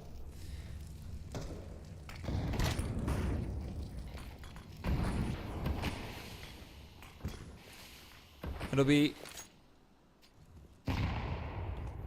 What about Zeralt? As Nine is trying to set up for a nice little smoke pop for him. Zeralt is actually playing from behind the other smoke, so he's hoping that maybe someone tries and abuses the wall, and meanwhile, Cobra Zera has been given control over the bottom part of the map. Zeralt losing his life is going to be pretty critical, though, because Curse was waiting and watching for that smoke to fade. Maybe expecting someone to be in garage.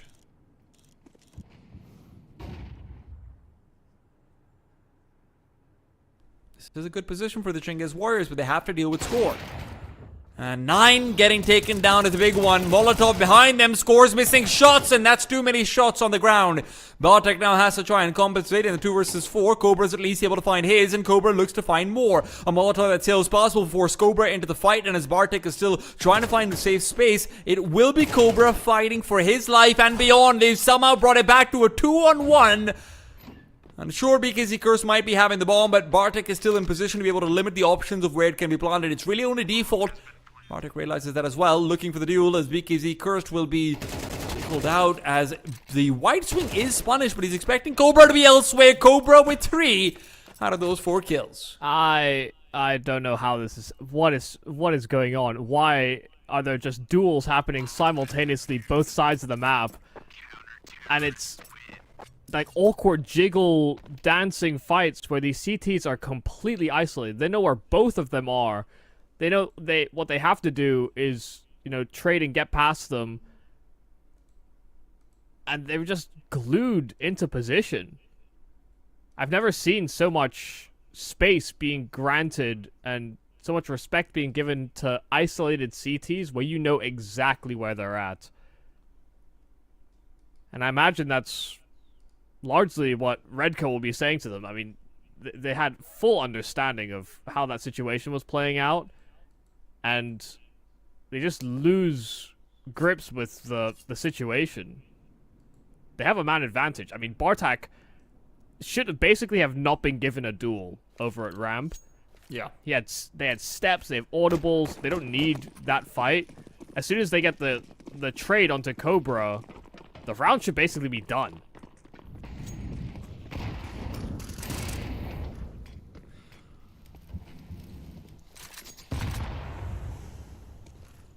The Warriors are very quickly finding themselves a little bit outclassed. Sure, some of these rounds have been close. I won't take that away from them. But the problem is Zeralt is taking their life away from them repeatedly. 8-3. He's really had a game so far. Ryukul, however, is there to respond. He might not have HP, but he's got 2 kills. And that's what matters. Awkward position for Score to be in the lower side, but he still finds the perfect timing. They show their presence towards lower, and they start backing off, and that's when he strikes. Bartek from the garage as well, able to get his one, and Cobra's sussed out the late lurk of Control as it's only BKZ Curse that remains, but he does have audibles of a player wrapping around the other side of garage past credit. And so he does have a freebie lined up. In fact, 2 that could have been, but Cobra's allowed to escape. They know where BKZ Curse is likely to be going. It's back out towards the B-bomb site. When he doesn't appear in heaven, Cobra will be able to make the call. Let's congregate and play this 2 versus 1. Score, though, with a game that he's had, might not want to play a 2v1. He's happy to take the duel, and maybe shouldn't have been. Takes a lot of damage, a Molotov to his feet. He is forced back. BKZ Curse planning out in the open, and as Cobra did try and recollect with Score, Flashbang is really good. In fact, that might be what seals the deal over here. BKZ Curse will just die to Score, so no teammates needed for a once upon a time star player of Mongolia. Yeah, I mean, pretty good read on the situation there from BKZ Curse, recognizing the gap, but in the 1-on-2, even with a player so low health, and Score actually jumping the gun. He got into good position towards the lower side. He opened the doors on Decon, and it felt very unnecessary for him to do so when they had all this information about him running from hell towards ramp. Like you said, he could have waited for his teammate to congregate. He could have waited for the plant to be threatened as well, and just decided to go ahead of that play. And if because he couldn't punish that, then the round becomes somewhat unattainable.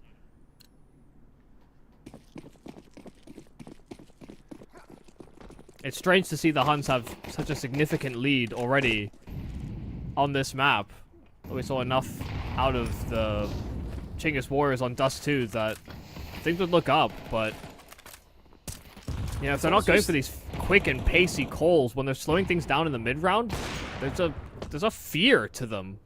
I mean, the amount of 4v3s and 4v2s that Chinggis Warriors have lost across the entire series, it has really extended into Nuke in a big way. Could very well have been them having 4 rounds on the board, maybe extending it to 5, but game's not over yet. Ryukul and BKZ Curse are fighting back. All 3 players coming out from Squeaky is a problem, and so we're all just trying to deal with it. The problem for him is flames underneath his feet. 9 and Bartek, the last ones remaining. Bartek trying to accelerate while the bomb is planted. That is a little bit ambitious. Ryukul can shut him down, and 9 will just move back, calm his forces, and save this op. Why did he do that? Walked the whole way into hut, heard them planting default side, if not front hut side, and just ran. I mean, 9's not going for this. He's decided to instead prop himself up for exits, but has to be worried about dying to the bomb in a second if he's not too careful. Yeah, he'll escape through spawn. I am baffled by that choice by Bartek. It's not like 9 was out on the bomb site itself fighting for his life. There was no urgency for Bartek to make that play when he was in a flanking position after all the chaos. But the Chinggis Warriors will be happy for it. They had 2 players in position to greet him, deny his attempt to cancel the bomb from going down. And they traded nicely breaking into the bomb site. I mean, no, that can't be taken away from them, but this is a very, very curious move. I would like kind of a crazy play that Score pushes out of the smoke in main as well, after his hut teammates already died. Yeah, I mean, you could tell that they were ready for that as well. The Chinggis Warriors were just staring at the edge of the smoke. Push it, I dare you. Yeah, that's a nameplate thing for sure. If 9 had gotten that kill, they're not expecting him to run through it, you know? Yeah.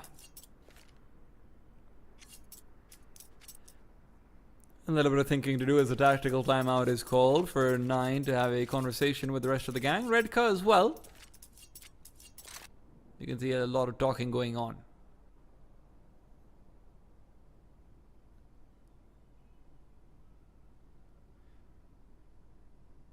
You can also see a lot of talkie going on. Hey, shout out to the sponsors. Thank you guys. Here all day. Chinggis Warriors have been given a chance, an opportunity. Let's not forget, if you end up crushing the Huns over here, their money is really not the best. All those 2v4s, 3v4s that I said they were winning, well, I didn't say they were pretty. Beauty might be in the eye of the beholder, but money is in the wallet of the holder, and Huns doesn't have much of it. So all just waiting for the push. That is the freest kill he's ever gotten.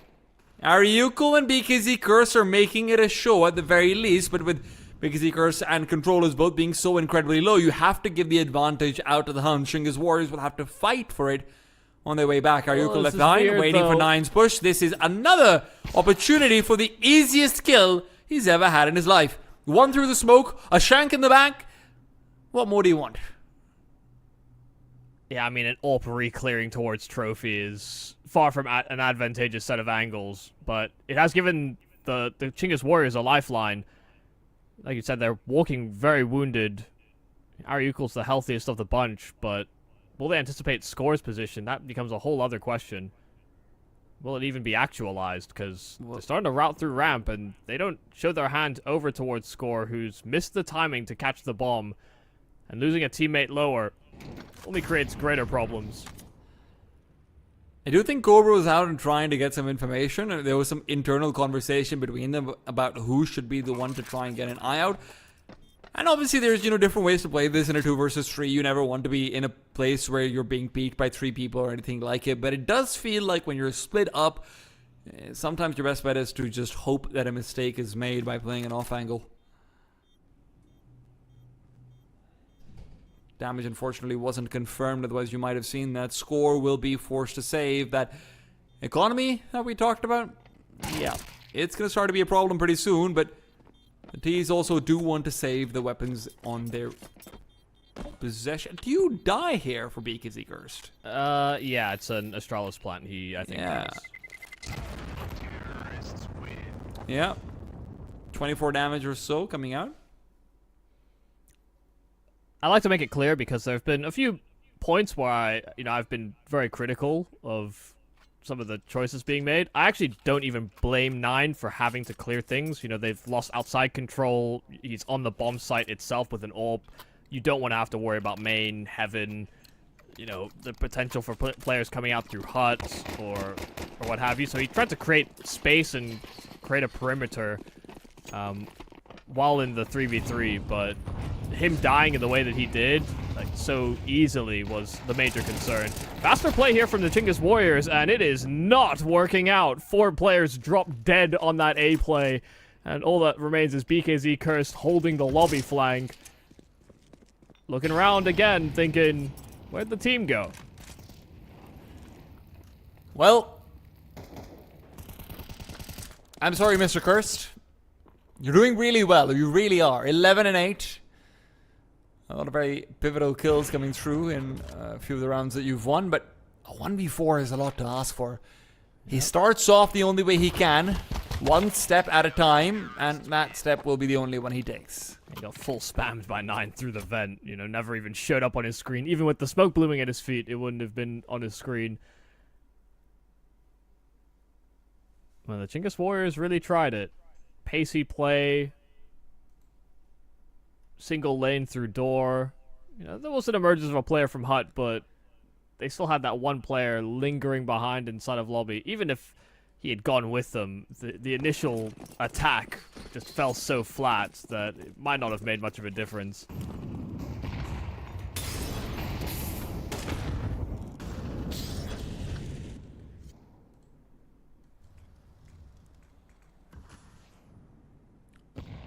Rolt could be teed up for a lot of success over here if 9 has a good timing on the flashbang in his pocket.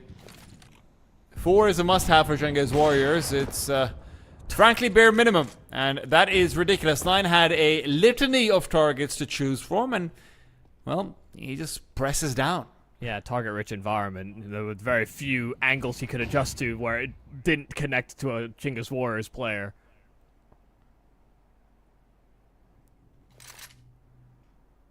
And a smoke at those secret steps, so it's not as though they can anticipate that lower side is not occupied. In fact, the smokes have faded, and 9 has found another on the AWP and make it 3. A thruple from 9. Every single player who revealed himself in that earlier target-rich environment has now been eliminated. And Chinggis Warriors, it does feel like they're going to need a magical second half if they want to have a chance to have a chat with FlyQuest. Otherwise, controllers... My God, they tried to knife him. I approve. Frankly speaking, last round of the half, hell yeah. Am I here? Am I not here? Am I here? Ooh.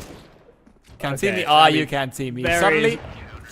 significant trolling going on. 4 kills from 9 and a very convincing half, 9-3 for the HUNS as they look to take the series 2-0 over the Chinggis Warriors, but they need to do well on their T side too. But we'll see how they do in that second half after the break.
3-9 for the Chinggis Warriors. If things are ever going to have to improve, it would be now, or realistically, maybe 3 rounds ago. The HUNS are still not in the green just quite yet. We saw how difficult things can become for them in Dust 2 as well. Will they be able to breeze past in Nuke, or will this be map 3? Let's find out. Controllers starting things off with a good kill in through the smoke. Aryukul's unable to double it up. Yeah, I mean, 4 players make it past through those vents after Controllers finds the 1, but eFire is here quite quickly, has reinforcements with BKZ Curse, but they are not connecting on those shots. And that plant coming in backside, Cobra makes it 3 that fall, in fact a 4th that falls. Controllers cannot wrangle even the 1 from the vents, and it's a very collective effort from the HUNS that take this pistol and extend their lead. They find themselves with 7 in an advantage. It's scary stuff when 9 looks that comfortable on stage, Michael. He's a player who I've personally always thought has been slightly more affected by nerves than maybe the average man, but ever since he's become an IGL, stepping up and really embracing some of his defeats as well, it does feel like he's slightly more at home in the big moments. Yeah, I mean, he's the perfect sort of role model to make sure that other players around him don't suffer the same sort of, maybe not failures is too harsh a term, but some of the problems he's maybe had in scaling up to stage events. He's been there, done that. He's trying to lead by example, and he's done exactly that in this series.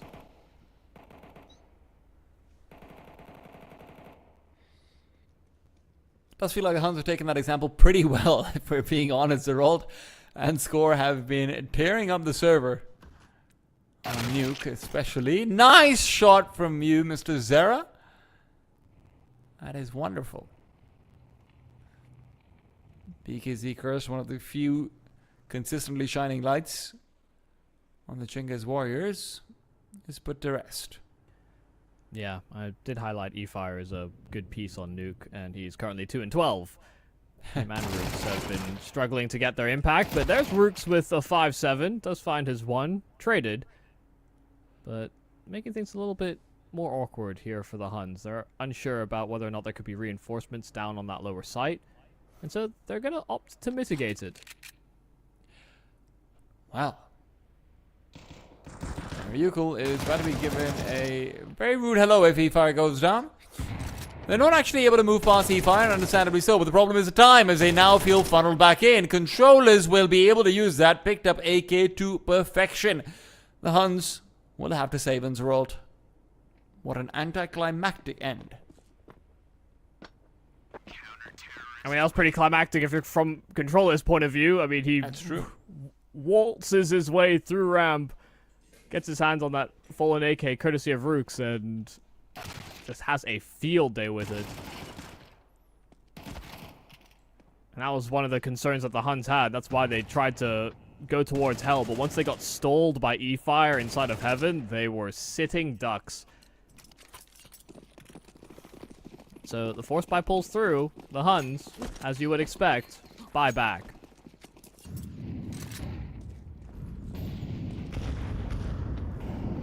If they can redeem a second life after what should have been an easier round to convert, falls afoul. They've never wanted it easy. They want it any way they can get it. And right now, it'll be with an interesting set of util. You do actually have a couple of flashes, a Molotov, and a grenade. So it looks like it should be maybe even a ramp pop with those flashes.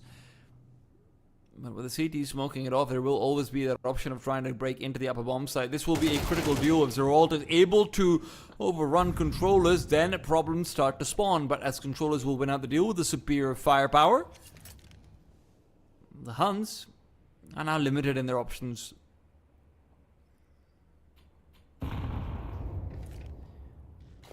Ryukul maintains the jiggle. Nice deep flashbang as well. Will not be peeking off the back of it. The HUNS are comfortable slowing things down. Maybe a little bit too slow.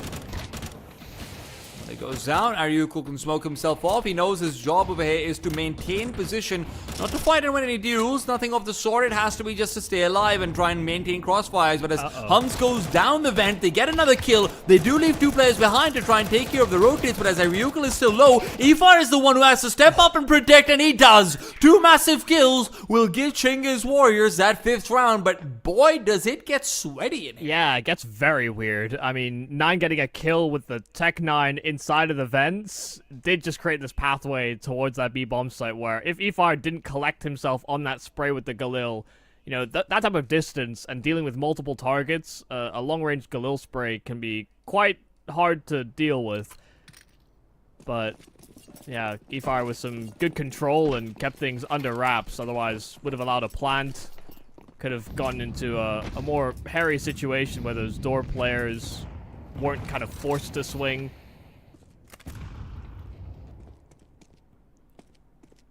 HUNS do some decent damage at the very least. They kept the Chinggis Warriors honest, but now they're here on Glocks and just the 1 hero Deeg in 9's possession.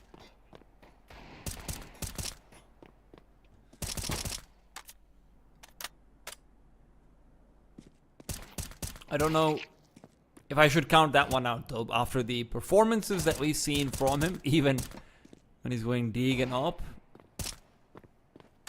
That 1 versus 3 that he managed to get on Dust 2 was spectacular. See, I think he only really manifests it properly when he's opting into the Deagle by pure choice. He did choose to buy it over here, Michael, so checkmate. Yeah, I mean, I guess. But, you know, it's kind of the best thing they can afford. Well, they certainly couldn't afford much patience over here, as they cannot wait to get into the gun rounds. It is, Cobras are on quite low money, though, over here. $3,600 is all he I saw that he only had 1,200 in reserve coming into this round, and I didn't even recognize that he himself had bought a Deeg. Yeah. I don't think he had one from Spawn, though. I'm pretty sure I saw only 9. No, he did. Okay. Yeah. I wasn't sure if he went back and was like, 9 can't be the only one who gets to have fun. Oh, lead by example, right? Okay, I'll take your example. Yeah, I'm following your lead, Captain. Because he cursed. With the AWP out, he'll have to maintain this for a couple of rounds of a if the HUNS are to be truly pressured. We've seen harder comebacks happen. Make no mistakes about it, this is not a done deal. And with the HUNS having used all of their utility early on in this gun round, it does feel like Chinggis Warriors are really primed to steal this one away. I mean, this is going to be pure contacts coming out.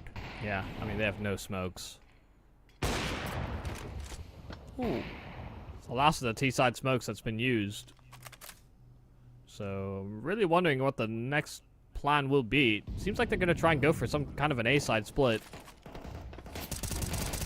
Does feel like you've got the advantage in the control of his hands, but as he misses out on his spray, it has to be Aryuko to step up. Great angle, good for 1, not 2. Caught between 2 angles instead. And as BKZ Curse will not be able to get the flick, that is a heater, a blinder, a rager of a shot from Bartek. 3 on 2 now. Controllers and eFire. Controllers looks away. It couldn't be worse timing, and sure, eFire gets a kill, his 5th in the game, but something tells me it won't be 6. 11 on the board now for the HUNS in a round where it really felt like they dug themselves into a hole. Turns out they're just making a swimming pool because they are looking to ride this gravy train. Yeah, I mean, very difficult position to be in if you're BKZ Cursed. You know, he gets a kill, he's in support of Aryuko. He maybe overextend. I mean, he kind of overstays his welcome. He understands that they've gotten into the bomb site. Once they get to that silo, it can be very difficult to line up a shot like that. And we just see how quick a kill Bartek's able to collect as a result of that and just create so much more room for the safety of the plant, but then also some of the after plant positions. You could see that the HUNS were constantly on the move, trying to get ahead of some of the rotates, the reactions, and even caught some players off guard in the all in the midst of it. So that was definitely a riskier looking mid-round from the HUNS. Expended all of their smokes, had Molotov and a couple of flashes. They're trying to catch this oddball timing, and they're honestly lucky that controllers didn't find an opening kill towards outside instantly before the hit, because he had good timing to reveal that that hit was coming.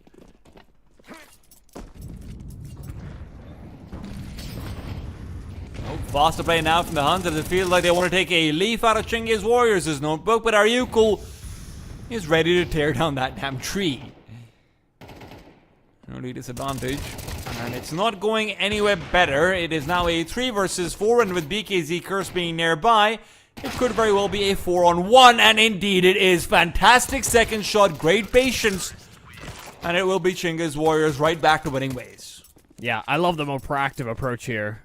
Getting aggressive into radio that was called from the get-go, having the ult of BKZ right behind the aggression from E-Fire there, and just being able to combine that as a 1-2 punch on the combo. Even if the Huns are trying to react as fast as they can't get into ample positions to properly trade down that ult.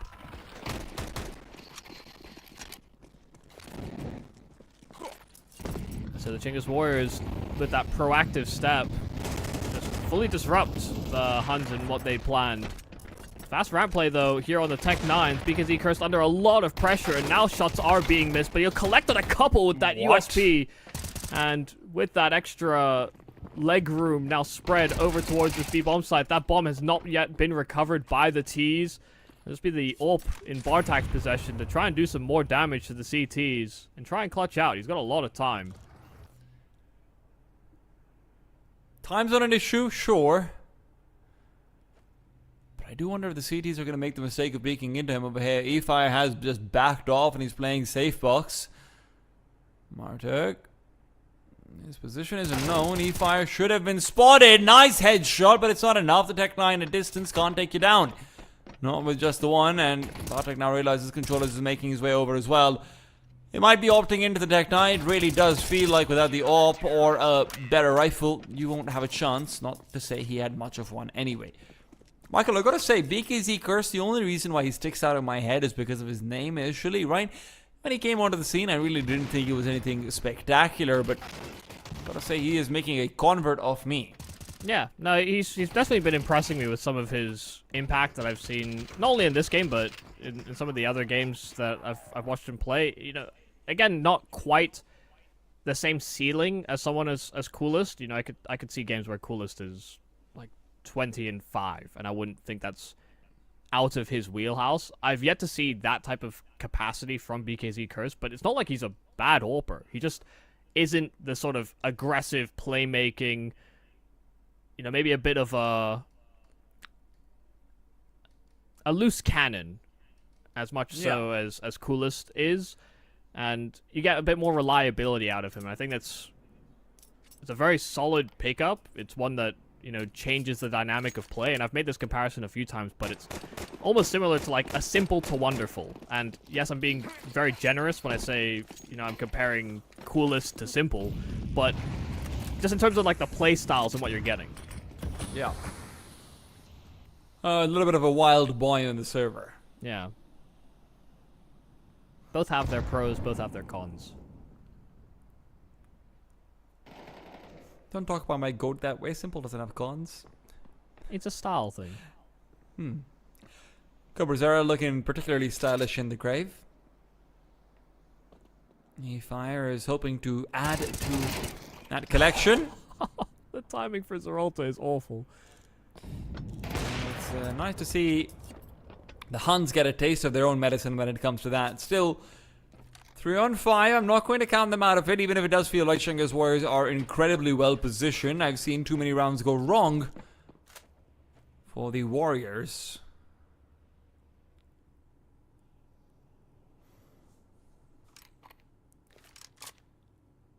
But with this kind of utility, with only 9 having a premium rifle, it does feel like a pretty safe guaranteed 9 should be coming in, and that's where things get even more interesting. Incendiary down. Aryukul's going to be able to get the damage needed for Rook to finish things off. Rook's on the drop down, though, does give them a chance now. Score In the 2 versus 3, Bartek loses out a lot of his HP early on. He is revealing position as well. They're making no secrets of what they're planning on doing. It's all a matter of speed. A bomb gets planted. It's out for heaven. Can it be covered? Efi reveals position. It's a good bait. Score now up to 3. Needs a full ace. Bartek may have helped dial the digits, but the numbers need to be found by... Or rather, score might have helped dial the digits, but Bartek needs to find the numbers in the end. Controllers... He'll lose out his teammate initially, Bartek! You can't do that! That is absurd! That is insane! Unreasonable behavior coming out from the HUNS as Chinggis Warriors take the knee. 2-on-5. Yeah, and Score does most of the heavy lifting here, but the positional play, I mean, Score covers the plant, he gets traded. It's Bartek that has this massive reposition that they just do not expect. He was trapped in the back of the bomb site last they knew. And then he's flanking them from CT vent. They had no idea of that timing. He said not to count them out, and sure enough, the HUNS deliver in one of those big moments, and that could just be the end of the Chinggis Warriors. Nines found a pick outside right off the rip. How do you recover from that? Immediately losing a man as well. You can't even give yourself false platitudes that, oh, it's okay, guys, we can still make this happen. A hero is needed, and I don't know if Chinggis Warriors have one in their back pocket.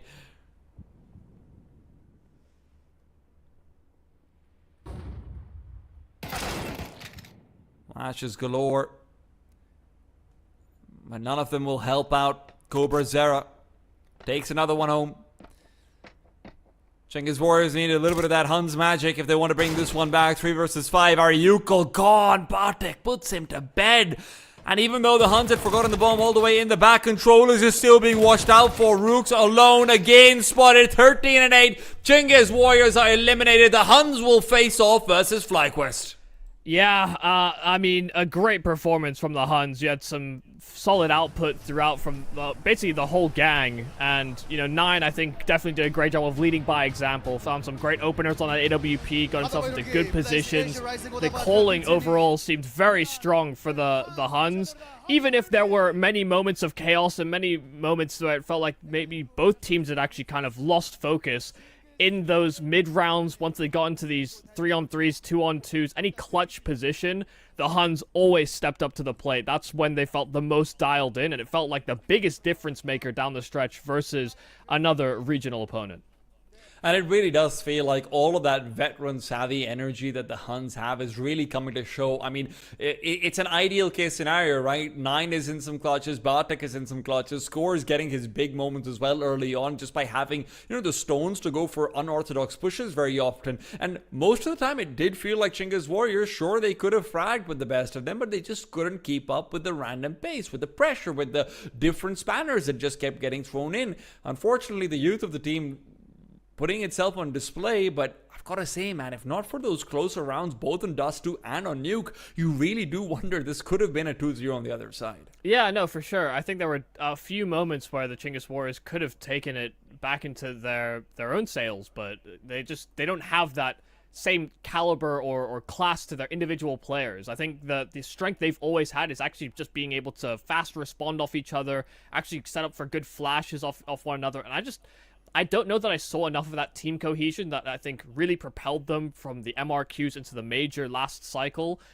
in this game. I saw them playing more sporadically, more aggressively, and in some instances that worked really well, and they found, you know, quick entries, fast bomb sites, but in others it fell completely flat and it just looked a little haphazard. I think there was a carelessness almost to some of the decision making that didn't always feel forced or warranted in the way that sometimes close games get back and forth and you can take a risk or two just because the traditional approach has not been working.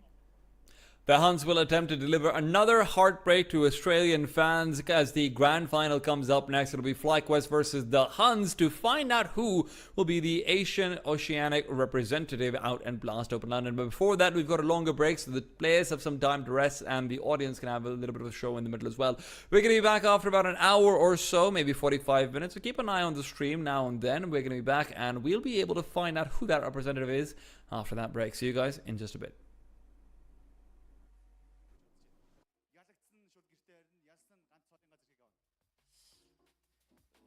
яг тэгэл сайн communication, бие биентэй яриад гоё тэгэл тоглолцвол ер нь хожчих байхаа л гэж бодож байна. Нэг амар ер нь хэцүү зүйл санагдахгүй байна. Ханс багийн хөгжүүлэгчдийн дуудаг дахиад сонсъё. За энэ дэмжих гэж ирсэн хөгжөөнд дэмжигчдийн хандаж юу гэж хэлэх вэ? Сайн дэмжээрэй. Дэмжлэг чухал шүү. За тэгвэл итгэл багийнхандаа хандаж юу гэж хэлэх вэ? Кэриддэгт баярлаа. Маш их баярлалаа манайха. Ladies and gentlemen, the HUNS esports. Бүгдээ хэсэг хугацааны дараа өнөөдрийн гол онцлог тоглолт болох celebrity match-ээр уулзцай харин одоо үүдний хэсэгт fan meeting үргэлжлүүлсээр байна.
ирсэн үзэгч олон та бүгдийг суудлаа эзлэх хэмээн хүсэж байна. Тонгодохгүй нөхөө тайзнаа финалийн тоглолт эхэлж байгаа тул та бүгдийг суудлаа эзлэх хэмээн хүсэж байна.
Эргэн тавтай мөрөл ноёд хадагтанараа өнөөдөр бид бүгдийн хүссэн хүлээсэн Blast Asia Rising Улаанбаатар тэмцээний маань финалийн тоглолтыг хийхэд ийхүү бэлэн боллоо. Та бүгдийг анадашлыг дахин сонсъё.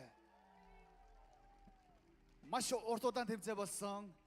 Дөрвөн улсын 8 баг буюу задлж ярих юм бол Монгол улсын маань 3 баг, Австралийн 3 шилдэг баг, Хятадын 1 баг, за үлдсэн 1 баг нь болохоор Азийн шилдэг орнуудын төлөөлөлд болсон тийм баг байгаа. За тэгэхэд хамгийн сонин юу гэх юм бол финалд буюу шүүгийн дөрөвт 3-3 Монгол баг маань шалгалж үлдсэн. За ганц үлдсэн Австралийн шилдэг баг маань бүр Монгол дасгалжуулагчтай гэдгийг бас зохон хэлмээр байна. Бараг энэхүү шүүгийн дөрөв маань бараг монголчуудын дунд тэмцээн гэдгийг бас та бүхэн маань бас ойлгож болохоор байгаа. Харин одоо бид бүгдийн дунд яг одоо энэхүү тайзан дээр хэн Их Британий нийслэл Лондон руу явж Blast Open Fall 2025 тэмцээний эрхийг авах гэдгийг тунгуудахгүй бид бүхэн харах болно. Та бүхэн бэлэн байгаа ёстой манайха. Бэлэн үү? Бэлэн бол 10-аас сонсъё. За тэгээд шүүгийн дөрвийг танилцуулах юм бол Chinggis Warriors, HUNS, eSport, FlyQuest болон Eruption гэсэн дөрвөн баг үлдсэн байгаа. Өнөөдөр бол бид бүгдийн өмнө M баг хэрнээ дээр гал гарсан тоглолтуудыг бидэнд үзүүлсэн.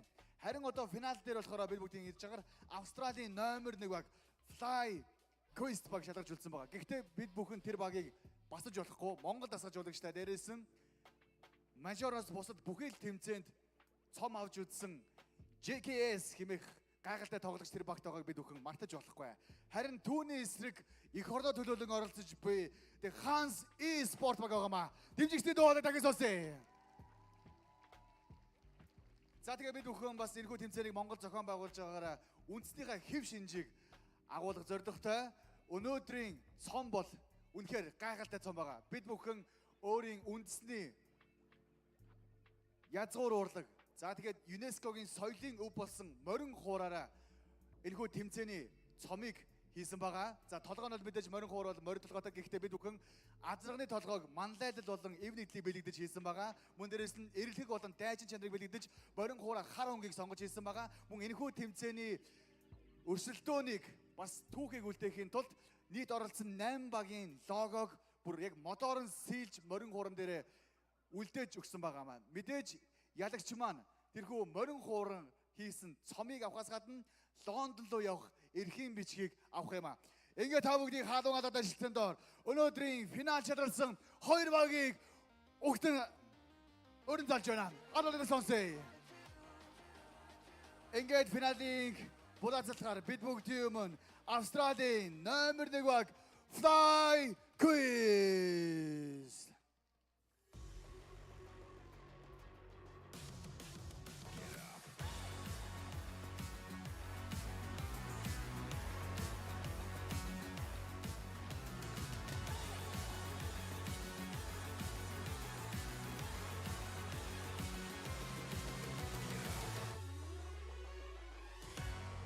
Blast Asia Rising Улаанбаатар тэмцээний финалийн шатны шалгарсан FlyQuest багийн тоглогч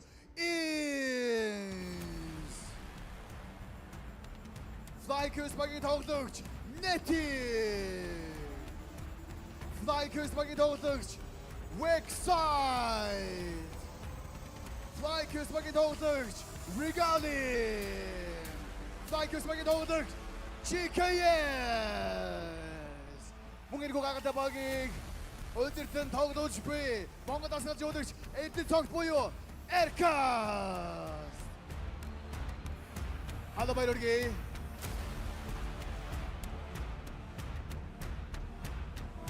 Хамаг дэмний гото. Last Asia Rising удаатай тоглолтын финалийн аврагын эрхийн төлөөх үзүүр төрөө булаасаар гарч ирж буй Австралийн номер 1 баг FlyQuest гарч ирсэн байна. Бүгдээ халуугаар шилтээр амжилт хүсье.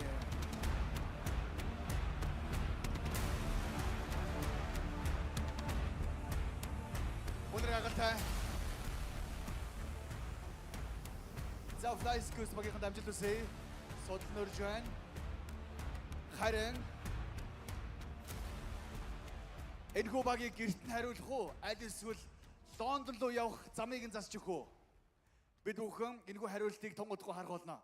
Ингээд финалийн шатанд өрсөлдөх дараагийн баг болох Монгол орны төлөөлөг оролцож буй The HUNS eSport хүлээг авна.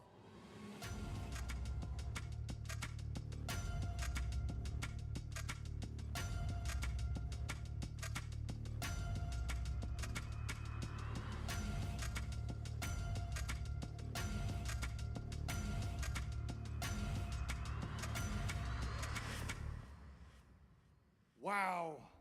Last Asia Rising Ulambada тэмцээний финалист HUNS eSport тоглогч Бартак. The HUNS eSport багийн тоглогч Cobra Zera. The HUNS eSport багийн тоглогч Nyan. The HUNS eSport багийн тоглогч Zero.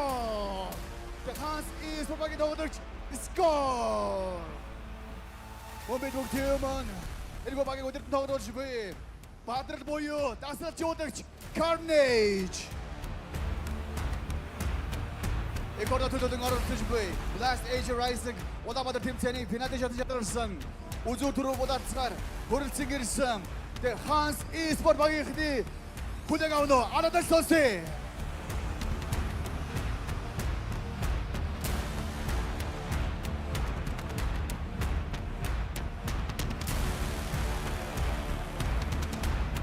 Өдөр хагатай. Маш их баярлалаа та бүгдийг. Тулааны талбарт өрж байна. Мэдээж өнөөдөр нэг нь эрхийг авч нэг нь гэртээ харих байгаа. За. Гайхалтай. Бүгдээ одоо түүхийн шинхэн хуудсын гэрчүүд болох гэж байна. Хэн Лондон руу явж Blast Open Fall 2025 тэмцээний эрхийг авах бол бүгдээ хамтаа харцгаая. Ингээд бүгдээ хамтаа өнөөдрийн тоглолтыг тайлбарлан явуулах Кастер Зилкенберг болон Лексор нэрлэр микрофоныг шилжүүлье.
Завгүй амьдралын хэм маяг.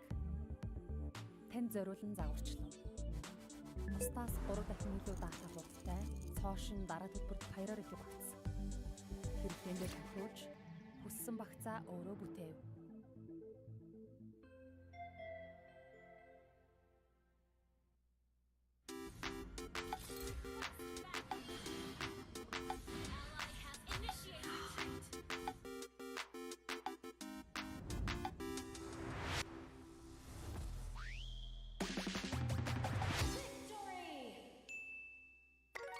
Buff. More focus.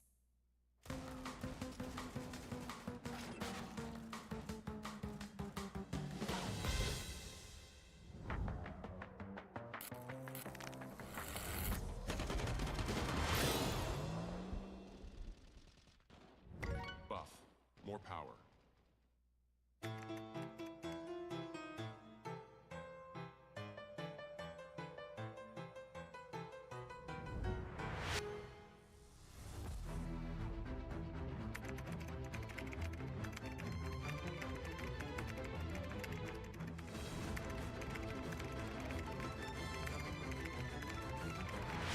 Buff. More speed.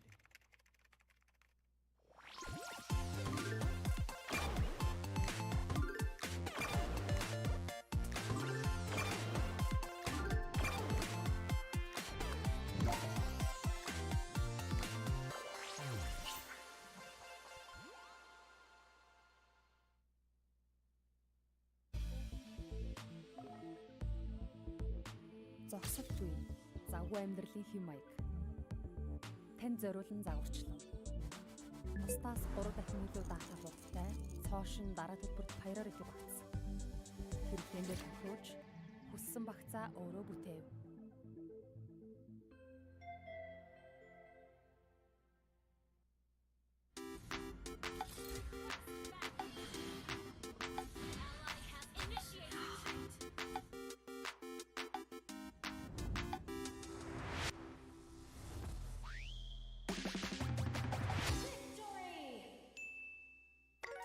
Buff. More focus.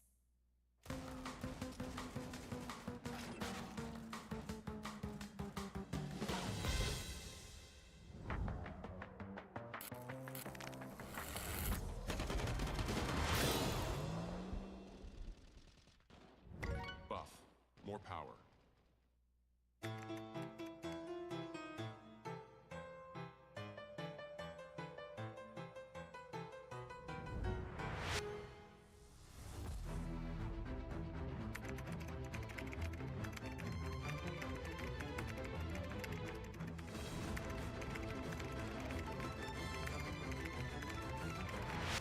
Buff.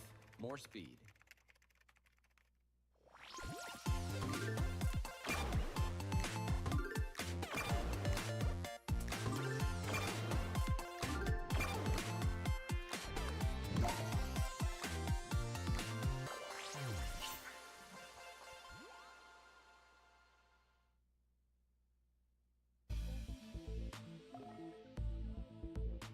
Зогсолт үе. Завгүй амьдралын хэм маяг. Танд зориулан загварчлав. Бусдаас 3 дахин илүү дата хурдтай цоошин дараа төлбөрт баяраар их багтсан. Хэрэглээндээ тохируулж хүссэн багцаа өөрөө бүтээв.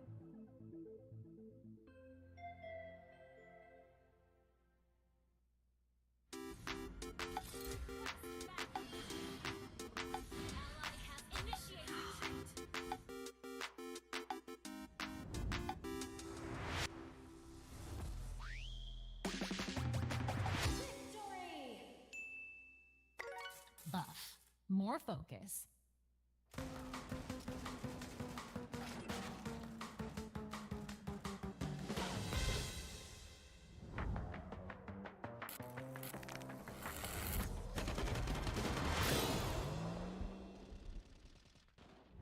Buff. More power.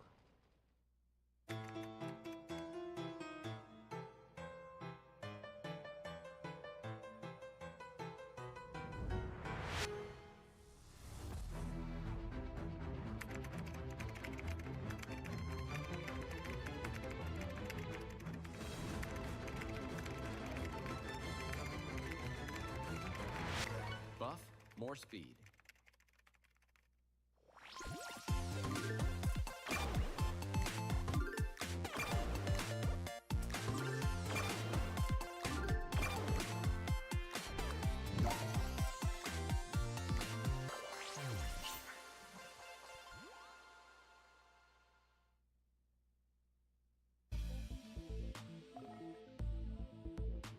Зогсолтгүй завгүй амьдралын хэм маяг.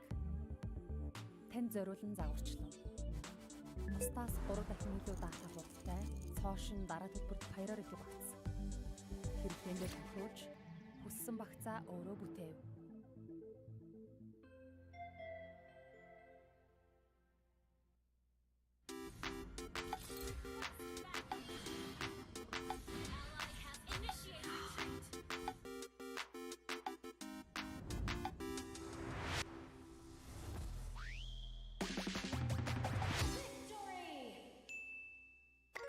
Buff. More focus.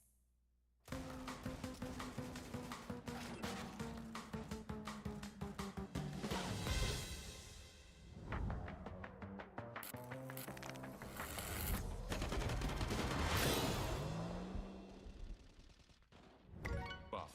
More power.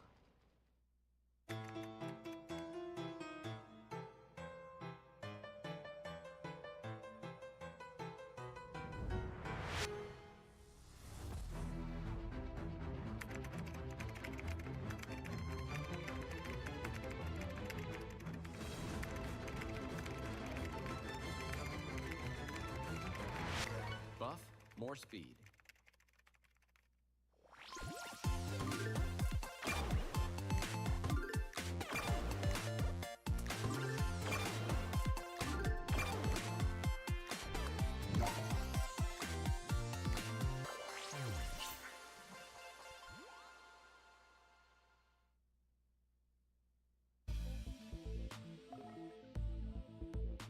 Зогсолтгүй завгүй амьдралын хэм маяг. Танд зориулан загварчлав. Бусдаас 3 дахин илүү даатгах хурдтай цоошин дараа төлбөрт баяраар илүү багтсан. Хэрэглээндээ тохиолж хүссэн багцаа өөрөө бүтээв.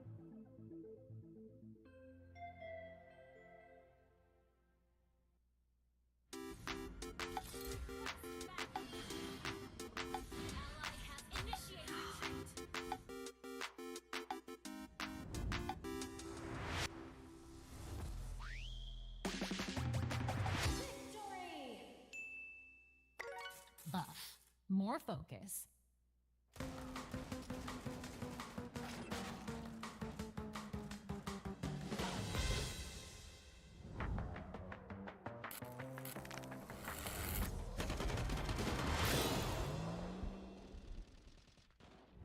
Buff.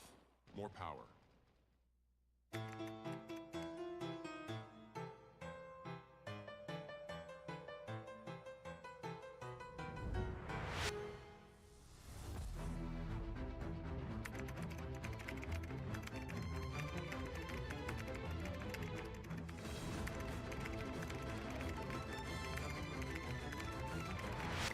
Buff, more speed.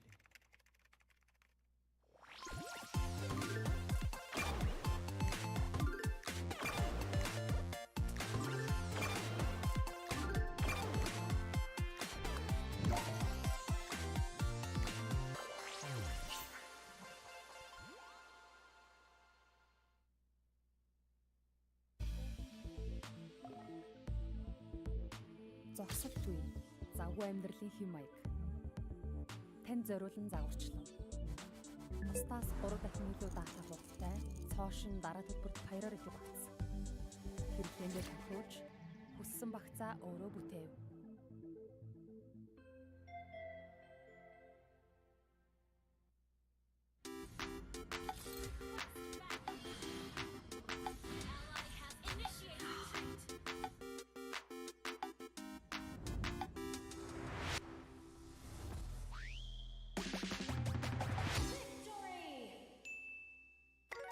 Buff. More focus.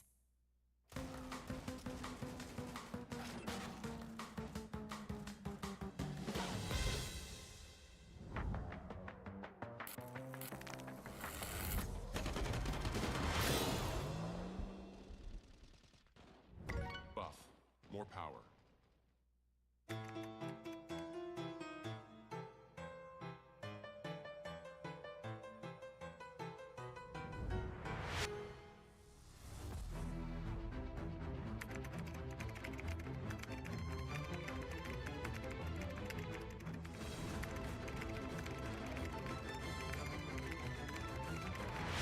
Buff, more speed.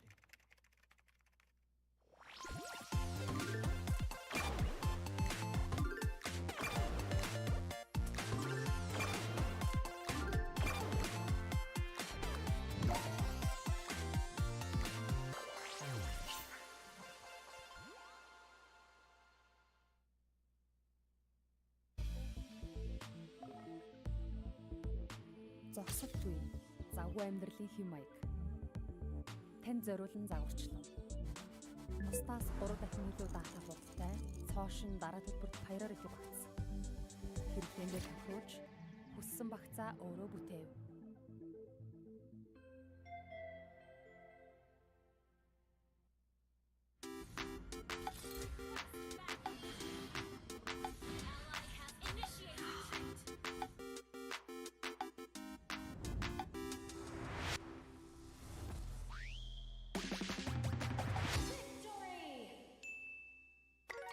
Buff. More focus.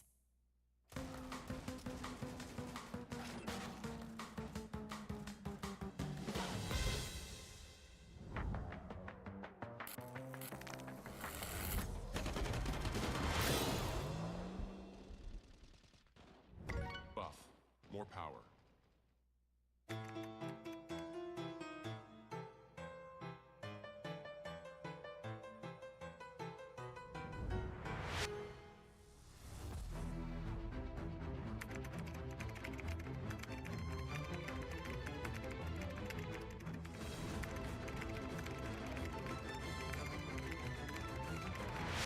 Buff, more speed.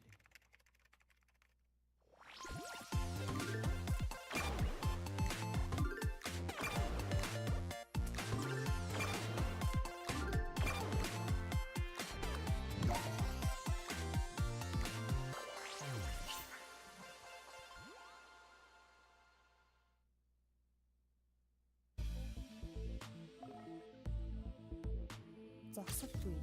Завгүй амьдралын хэм маяг. Танд зориулан загварчлав. Бусдаас 3 дахин илүү даатгах хурдтай цоошин дараа төлбөрт баяраар илүү багтсан. Хэрэглээндээ тохируулж хүссэн багцаа өөрөө бүтээв.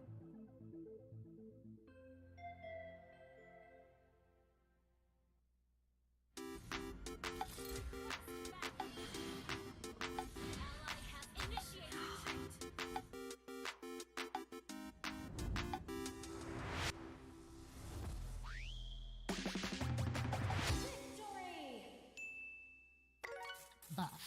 More focus.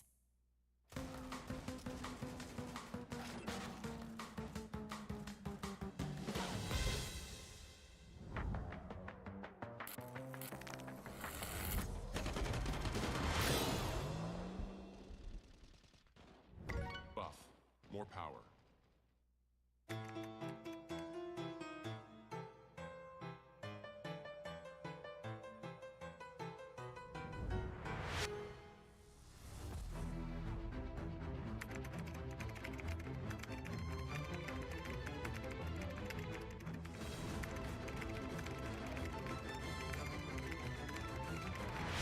Buff, more speed.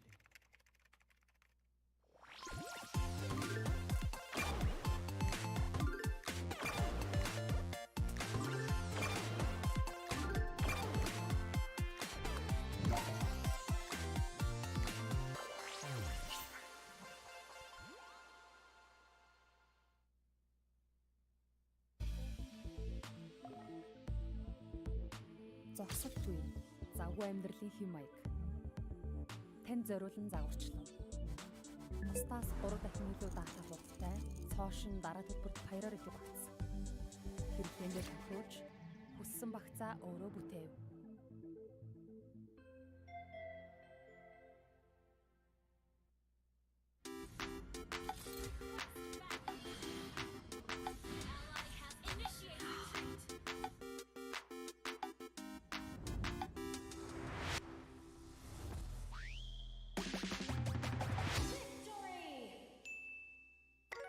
Buff. More focus.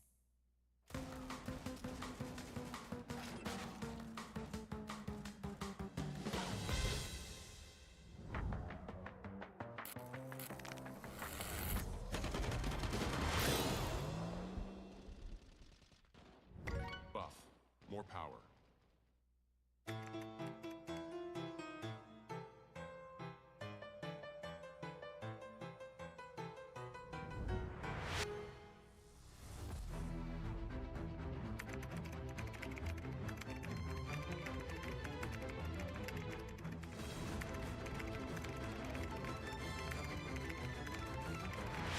Buff, more speed.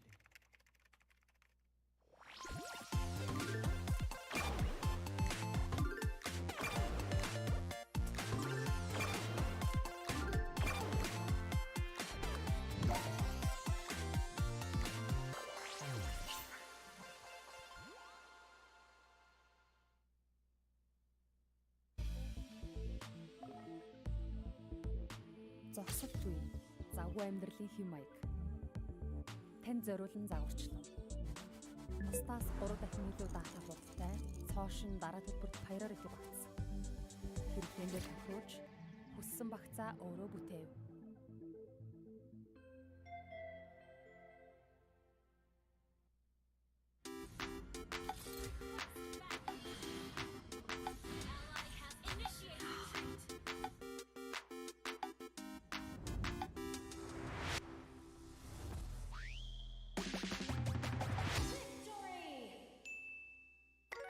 Buff. More focus.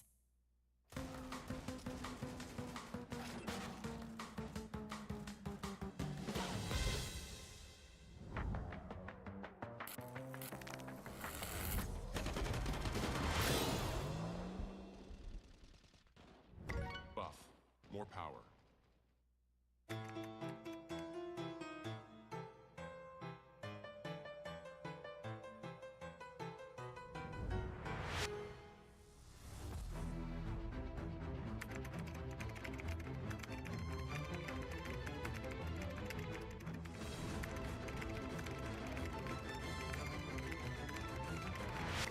Buff, more speed.